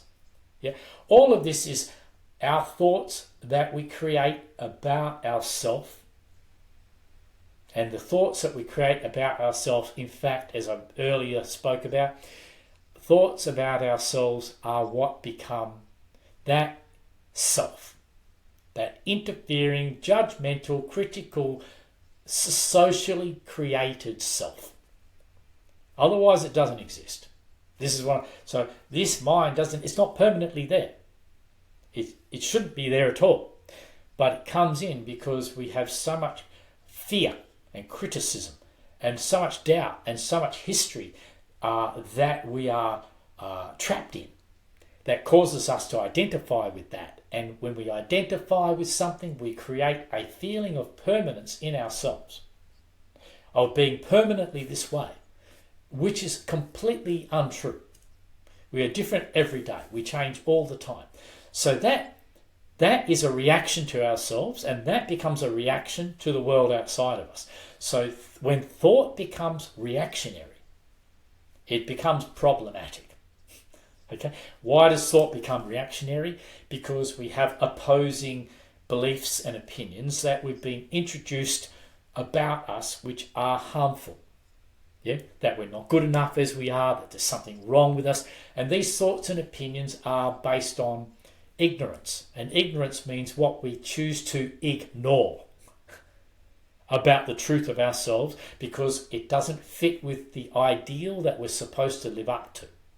Yeah, this creates disassociation, suppression, and this creates mental illness and physical illness. Yeah, and so the ultimate, the absolute foundation of health is connection, being interconnected, yeah, with every aspect of what makes up the whole of ourselves. Not with any particular aspect saying that's the most important part. You know, there's no most important part. Every part of me is important to every part of me, and every part of you becomes important to me. Every person out there becomes important to me, because I'm absolutely dependent on every other person and every part of this natural world and unnatural world. Yeah, I'm dependent on that for my own existence. And it affects me every moment of my existence. I can't not be affected because I am an energetic sensory receptor. The body is the most energetically receptive receptor of the most subtle of frequencies through to the most obvious. Yeah. So, and we are affected by everything all the time. Now, if we're disconnected from those effects, then we are ignorant of those effects. Then we are ignoring and therefore become ignorant of ourselves and other people. Yeah? And so in this sense, reactionary thinking, and I know this is tremendously simplified, but reactionary thinking is based on things that we have, false things about ourselves and harmful things that have happened to us that we have not yet resolved. So we have falsities about ourselves that we've learnt, and we have trauma and damage that have been done to us that have left us changed from our natural, from what we really are, yeah, or what we would be if we weren't damaged. And it's really it's very, very important that we resolve these, that we heal these. And how we heal these is feeling them as reactions to life in day-to-day life. When they first come up in our bodies, as a felt reaction, a disturbance with something that's happened. That is a trigger. That's causing a trigger of something unresolved in me, which puts me at odds with the world around me, if that makes sense. Now, if I can resolve that trigger, that will be quite a process, because I'll have to stay in contact with the things in the world I don't like to be stimulated, yeah, into experiencing the things within me that I don't like. Feeling those things is how they heal and process, and how our fears and our ignorance of those things breaks down until we fully are receptive to until we become fully receptive or more fully receptive to the totality of that inside of us, from inside of us. So when a feeling that we don't like is disliked, it's because we don't really understand it, because we're not really intimate and feeling it. We're not intimately feeling it, not feeling it as a whole thing. We're just on the edge of it trying to fight it off. And that's our reaction to ourselves, and that dislike of ourselves, of something in ourselves, when that we don't like in ourselves is triggered by something in someone else, we bounce back at them, off that, because we don't like that. We project that back onto them unintentionally. We don't like them because we don't like how they make us feel. But why don't we like how we're feeling when we're with them? Because we actually don't like feeling that way at all. So once we, as we progress with this natural meditation of just being with the sensations of my body, of me as a body, day by day, that is triggering and reawakening the natural healing process of the body. Simply by feeling the disturbances is how you reawaken and reactivate that process that may have been cut off when you first ignored it as a child or suppressed it or were in such shock that you could not comprehend it and could not process it as a child or could not process it as an adult, because it was too overwhelming. So you can, by feeling those disturbances, we reactivate the process. We reawaken something that was ignored or suppressed or so strongly reacted to that we did that to protect ourselves or perhaps even to survive, because we didn't have what it took. We didn't know how to deal with it at the time. So now what I'm trying to help adults and children, but particularly adults, is change your relationship with these feelings by coming into contact with the feelings you don't like. This is what we are ignorant to. Whatever we don't like in ourselves, you can be sure we don't like it because we don't understand it. We don't understand it because we have chosen to ignore it. That is our ignorance. It's no point doing a meditation to be happy and blissful. Anybody can be happy and blissful. That is not going to enlighten you. What's going to enlighten you is the things you don't like, and you don't like them because you have chosen your own ignorance to those in order to survive them. Yeah? And that ignorance is ignorance only to yourself. So there is no school of thought that will take you to some amazing state of enlightenment that has absolutely nothing to do with anybody, because it's an avoidance of what you are not willing to embrace within yourself. You want to be happy, you want to be blissful, you might as well just smoke marijuana, or do some drugs and change your chemistry. Or you can come back or do some strange meditation technique that makes you feel different to the way you naturally feel. These are all escapes, in my opinion. These are just escapes from reality. And the tragedy is an escape from the reality of you, the reality of you that you think is your enemy, your pain and your disturbance, when in fact that is a part of you that absolutely needs your care and attention, even though you don't like it. And how do you give that care and attention to something you don't understand, you don't have any comprehension of? You simply have to feel it. That's the only way you can know it's there. You have to feel its presence in you. You don't understand it? Not yet. But you do feel its presence and you don't like it. Okay. It doesn't matter. It's okay that you don't like it. The main thing is that you keep feeling it. Feel the sensations that you don't like in order to break down your choice to ignore them over and over again. And therefore make yourself ignorant of the nature of these feelings, and also shut off the processing of that experience to its natural healthy end, where it completely dissipates from your body as a result of feeling it, like any feeling will. And that's why I'm saying this meditation is very unique and more powerful than any other meditation. And I'm not saying that to put something on a pedestal. I'm saying that to say it's more powerful because it enables your system to heal itself of tragedies, traumas, pains, and it heals you as a whole being of self-ignorance.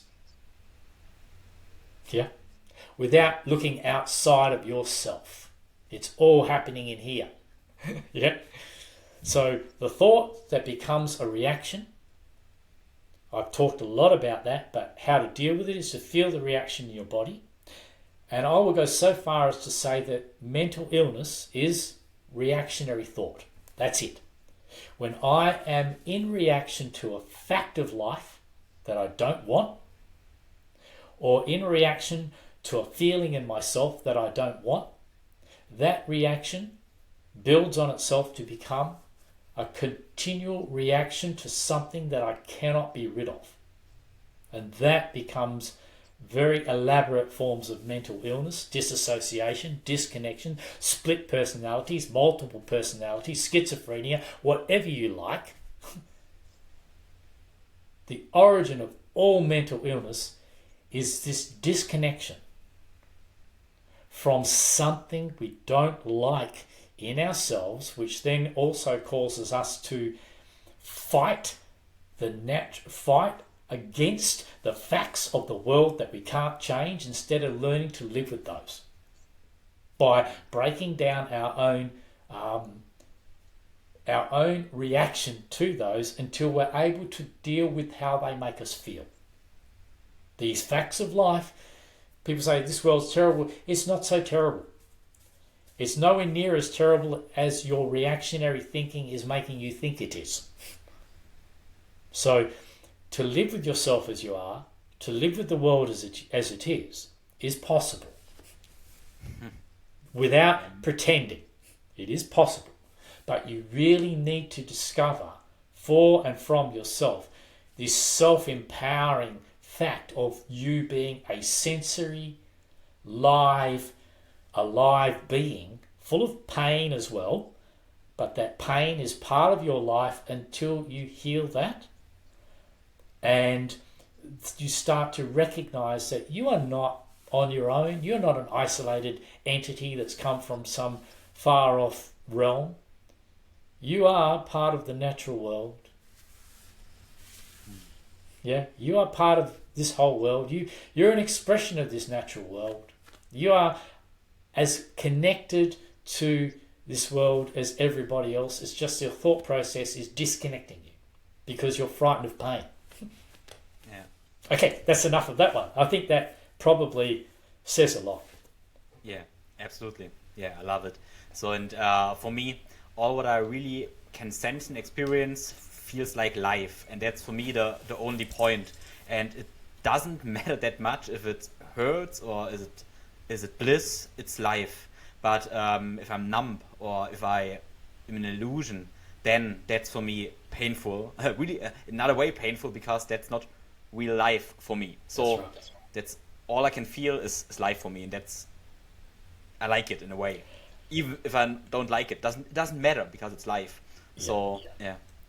It doesn't matter because that's you alive. And when you feel that pain, they really feel it rather than reacting to it, or you feel that sensation that you don't like, when you really get in touch with it as a physical feeling in your body, it changes from something, you feel a relief in that. Because that part of you starts to feel relieved that you are reconnecting with it, which is reconnecting with yourself. There's a relief in that. It's difficult to do at first. But what you just summed up out of that whole talk I just gave is perfectly exactly how people should receive it. It's very simple. It's a sensation of life that is you, which you will only discover in your own flesh self, in your body self. Nowhere else. It doesn't exist anywhere else. Yeah. So yes, we have to come to an end. But there's one more small point I want to hear from you, and that's about movement. Because you said, okay, sitting in stillness and just experience the body is useful, but in my experience, on my, I don't want to call it practice, sometimes if I feel my body want to express something, I express something with movement. So I really love the process of sitting in stillness and then moving and expressing my body through movement. So what's your take on movement in this in this line of thought of healing natural meditation? Okay. This is, again, a very important question, I feel.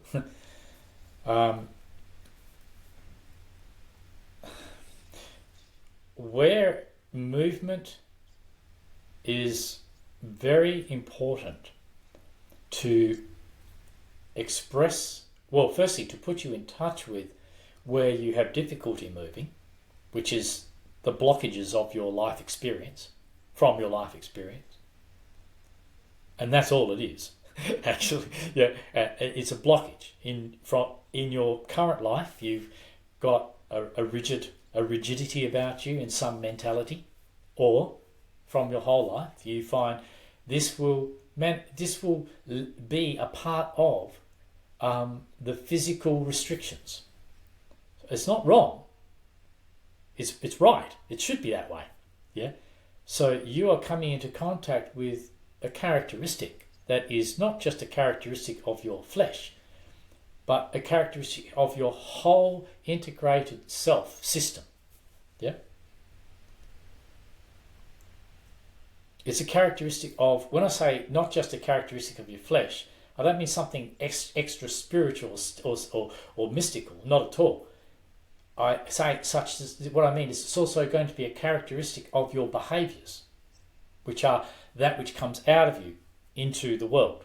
Yeah. So in that sense, it's a type of, not strictly just a sensation in the body, but it's the way you affect your life and people around you as well. Yeah. So these characteristics are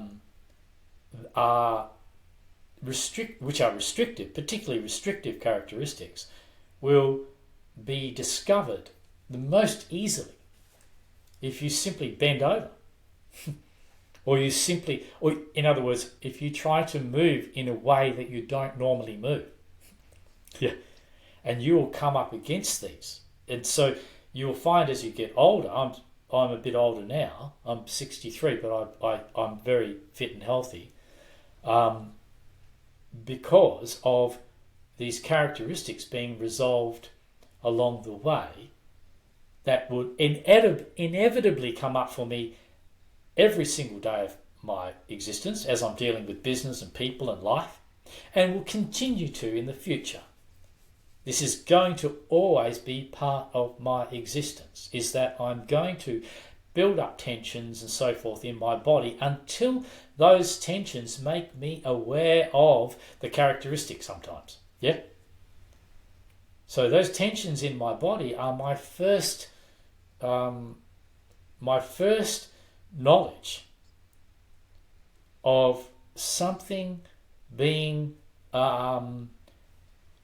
indicated to me that I'm going too far this way, I'm going too far that way, or I'm rigid in this area or rigid in that area, or I've got conflict here, or I've got disturbance here. Now, this is information, and I can't get to it because it's in my body and I'm too busy in my thinking. So I stop thinking and I just get into my body and I just move. Let's say we just move. I mean, I do think the way in which you're teaching movement is something that I once did a 1 week with a guy called Ido Piltau, which I think he's a bit of a legendary person in the movement field, and it was very enlightening. Yeah, actually, yeah. And I see there's any way you can move. It had.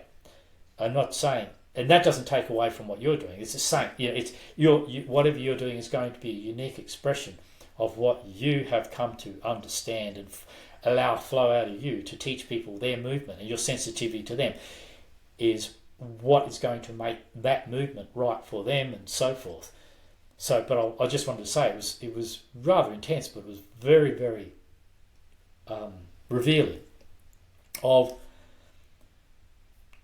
learning, as you're saying, I feel you're saying, learning to actually discover that your body has its own way of moving, but it's not a simple thing to get to that point because you're so much in control through your thought processes and your fears, mostly your fears. You're so, and these ideas that you live out and express in your life are so much a part of your body that you come into contact with those through movement, which then causes you to resist the movement and to be frightened of going into that movement. Whereas what I'd say is you need to continue with that movement and go into that movement, but go into it with sensitivity, go into it with feeling, as I'm sure you would be. Yeah, you're not doing something forceful, you're doing something fearless. Yeah, you're doing something to get deeper into your sense of yourself by going into the restrictiveness in yourself by contacting it the only way you really can. And that is to feel it in your body. Yeah, and to discover it in movement is very important. Now, the only caveat I put on this is where sometimes it's gone to another level where people have tried to. It used to happen a lot in the old days with the what they call it, dynamic meditations that the Osho community back in my childhood were involved in. Not meaning to criticise that at all, not at all. I see, but it becomes a thing where they want to use movement to get that out of their system. I think just trying to remove something that we don't like from our system. Yeah, this is going too far. I think this is going too far. Where we're actually now opposing what we're coming into contact with ourselves and just trying to get rid of it. This is not integration. Yeah, and I haven't. You and I have only had one conversation before, but I get a sense that this is not intruding on your approach, but actually probably going along with it, that you would prefer people to get in touch with that movement and integrate with that movement and therefore discover themselves through that movement, not get rid of a part of themselves. Yeah? Is that fair to say? Absolutely. Okay, good. So I'm not treading on your toes in saying this. I'm not worried about treading on your toes, but it's very important that the person who's teaching movement is not just trying to make people feel good, but is willing to, like I experienced with Ido too. I don't think he's interested at all in making people feel good. Not the slightest bit. In fact, he wants to stir their shit up. Yeah. So he's very successful in that area and a brilliant practitioner of movement, example of someone who is a brilliant mover, yeah, and also a person who I have had nothing to do with him since then, by the way, yeah, but I'm just saying that was an experience of a very skillful practitioner, yeah, so. And I get that from your work too. You sent me a course online. I see the same thing. There's tremendous sensitivity in you that you're a lot softer person actually, even though you might, and there's a lot more sensitivity that I shouldn't say more. I'm not comparing, but you have a lot of sensitivity in there. You have your own unique way, and so to put people into a position or through a movement that makes them uncomfortable. It's not making them uncomfortable at all. It's putting them in touch with the discomfort that they already have about being themselves. Actually, about being themselves, not just in themselves. Yeah, you're putting them in touch with a discomfort in themselves that they didn't know was there, but actually is a discomfort with themselves that they've chosen to ignore in a bigger space of their life, not necessarily when they move, but when they're interacting in life. So this movement can change a person at a fundamental level, help them reactivate a process that they've been stuck in and not moving through at a fundamental level that is without analysis, without judgment, without criticism, but with this absolutely putting you in touch with the essence at the sensational level of your body, with where you are blocked. Yeah.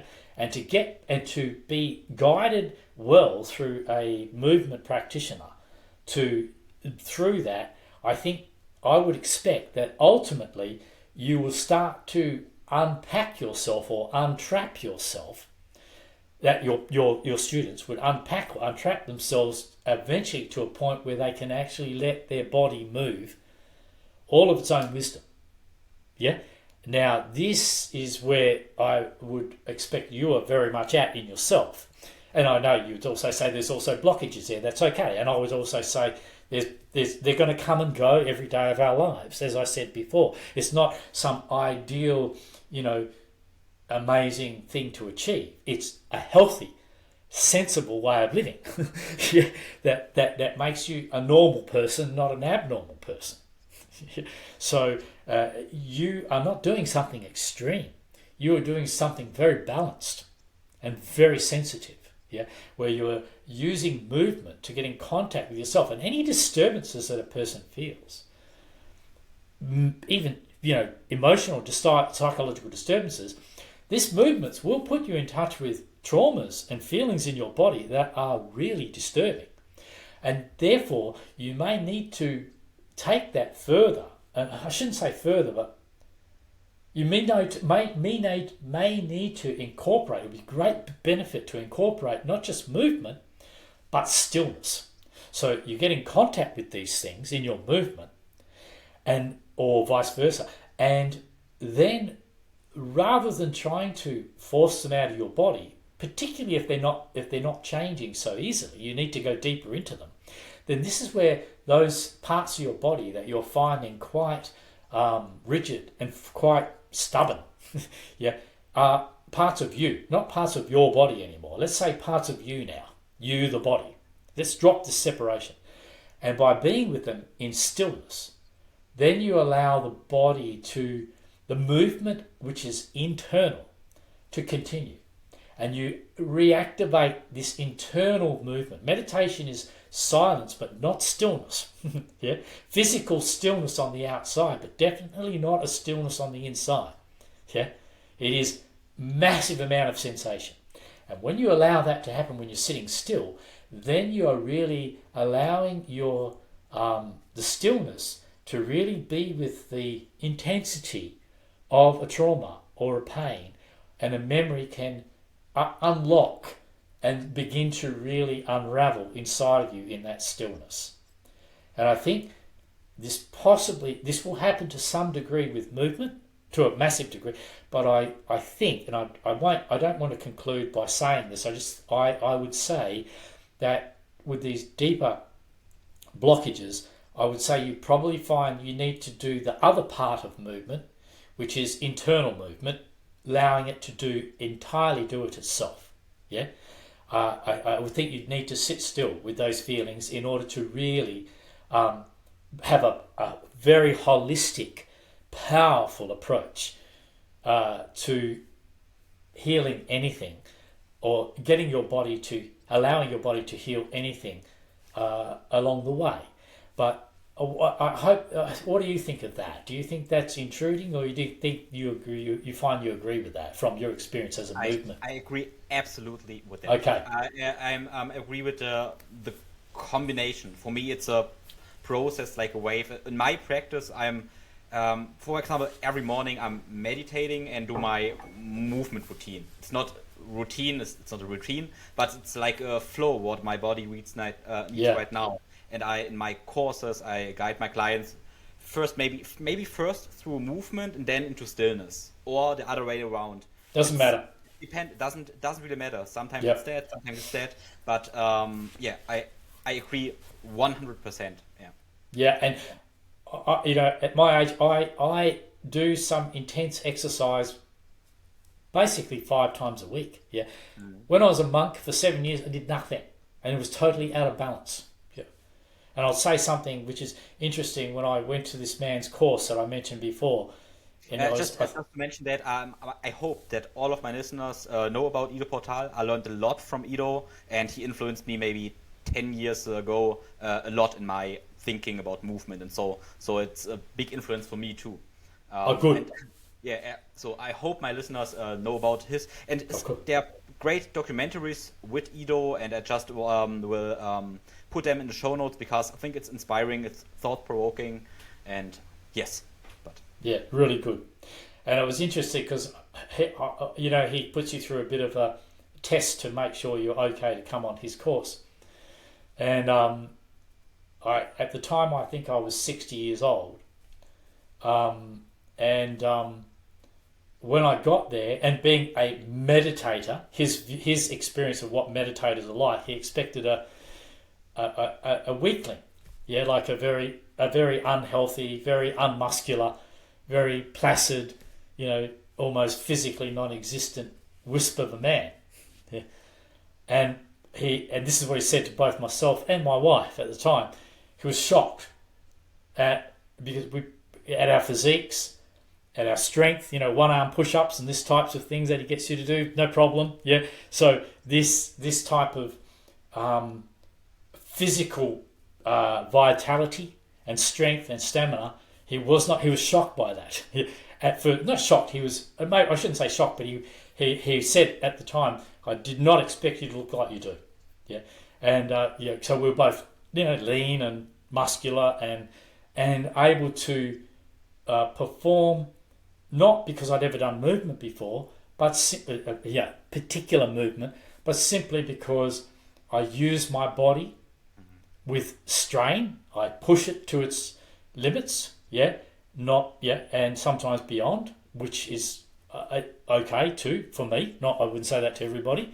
For me, it's life. I call it life. So it's life. Life will push you. Yeah, exactly. And anyway, those limits are arguable. Yeah, and so and then and also I find you must. You're not going to really understand yourself just sitting and meditating. You need to be involved in physical stress, life stress. This is where you're going to know yourself. Yeah, it's not theoretical. So I'm not interested in philosophy as a theory. I'm only interested in real-to-life, practical application to maintain your health at its optimal level and to be able to deal with whatever problems arise mostly through relying on your body to guide you. So that's what I wanted. I'm happy to finish with if you wanted to close off, but we'll talk as long as you want. That's a great perspective, yeah. I would love to talk with you for hours, but I think we'll close that off. But I found your meditation approach, the Undo app, really, really useful. So maybe please just introduce us to your meditation app and what are other offerings you have. Good. Yeah, because I really enjoyed that. Yeah. Oh, thank you. Yes, and it's all right to listen to me and be inspired by what I've said and walk away going, oh yeah, that was really cool, I've got that. No, you haven't. You've just been introduced to it. I'm talking to the whole audience here. It's very easy to be intellectually entertained. And it's meaningless. You'll forget it in 5 minutes or 5 days. Yeah. If you've been in any way encouraged or triggered to some interest or some need inside of you, you do need to follow up for your own sake. Yeah. And I'm not meaning to put pressure. I'm challenging that intellectual entertainment that we all love to, listen to a dozen podcasts and become very knowledgeable on a lot of things apart from our own nature. And this is really the only thing that you are lacking, if you are lacking it. The only thing you would be lacking is a real practical, deep understanding of yourself that frees you from the need for intellectual, academic entertainment. Yeah. And so what I put together is, in my life's work, at the end of my life, at this part of my life's work, I put together a very high quality meditation, healing, self-healing app. And this based on a huge body of information, because you need understanding. If you're going to meditate, it needs to be based on understanding, or you simply, you will not really get depth in your meditation. Yeah, you'll get tangled up in experiences. You'll get tangled up in spiritual ideas. You'll get tangled up in visions. You'll get tangled up in pain. You'll get tangled up in trying to reach goals that aren't really real at all. And you'll get caught up in the illusions of thinking that thinking can create, the illusions of spirituality. You need guidance in understanding. And the guidance is in the app gives you tremendous structures, about 14 parts of the app that take you through a structure of really understanding for yourself the nature of thinking, the nature of pain, the nature of healing. It's exposing this mythical mind that we all get very caught up in. And when that's exposed, that's when your meditation goes really, really quiet. And the other is ultimately to understand how we harm ourselves and one another, and what will ultimately bring an end to that. The thing is, the sensitivity of your own organism is the only thing that will stop you doing harm. It will prevent you from being able to harm another without feeling that harm yourself. And this is all part of this app. Now, that app is available on. It's got other talks on it as well, but that's we'll talk about that. Like, you'll see that if you get it. That app is available on app stores, and you have to go to undoapp.com.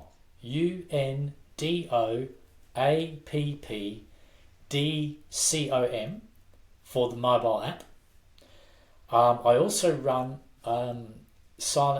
meditation retreats up to three weeks long at this stage. 1 to 3 weeks long. Meditation retreats are based on my own unique approach and experience of understanding meditation and healing and life. And you can get that details about that on quietretreats.co. So quiet, as in the word quiet, QUIETRETREATS.co or .co. And if you want to go to a third site, it's Matthew about me, Matthew Zoltan, or sorry, no, it's not Matt Zoltan, MATTZOLTAN.com for me. Now on the Undo App website, which is undoapp.com, you will also see we've got a book out, which is Treating Physical and Mental Health as one. And it's really actually a book made up of some of the chapters of the app in order to go with the app, in case you like to read through the parts of the app that are related to what you're doing in the app, or you like to look at it in a book form and relate it back to the app. It seems to be something people like to do. So it's a companion book for the app, but it also stands alone. It's a couple of hundred page book that's well written and well explained, and it's a very simple part of the app.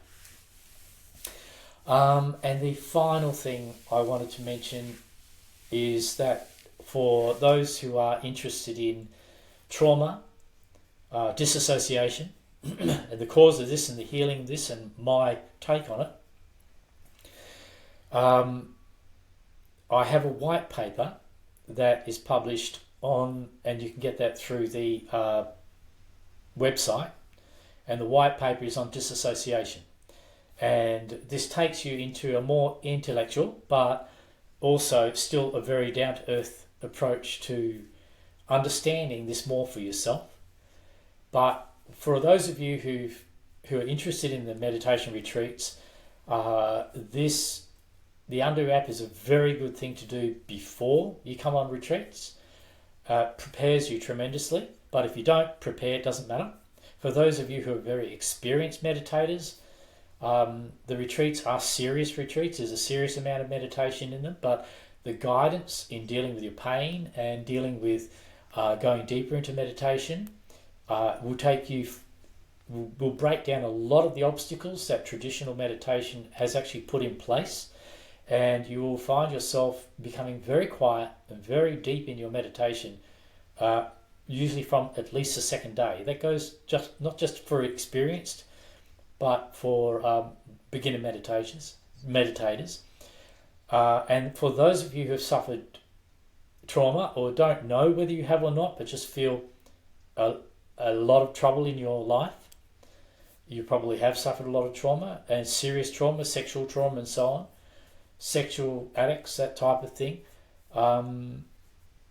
The retreats are that I can see you on one-to-one, like I can work with you online, or I can see you if you're in the physical flesh, if I'm in the country that you're in, or you can actually for serious traumas, a bit of support there, and then ultimately through the one-on-ones with me, and then ultimately attending a meditation retreat where you get right into your body like this. There's no other meditation will get you there this way. Is enabling you to unlock the barriers that you've put in place that are preventing you from recovering your trauma and memory and healing that. And this, I find people who have serious issues do resolve those as a result of attending these retreats. So it's a big picture, and I thank you so much for your questions. They're very intelligent, they're coming from the wealth of understanding that you got from your own body, and I do hope that you personally take more notice of your sensations than anything outside of those for your development, your continued exploration as a human being, and not be distracted into the spirituality that comes at you from the outside. You find out what your body's got to all of you. Find out what you've got. Learn to understand what you have before you go looking to try and understand what you don't even know exists. Start with what exists for you. Yeah? Good. Thank you. Thank you so much. Yeah. Yeah, all the links you mentioned I will put down in the show notes, and people can reach out to you. And yeah, thank you so much for your time. And yes, enjoy your day. Enjoy your body. Thank you. Okay. Okay. Goodbye. Bye. Thanks very much. Bye.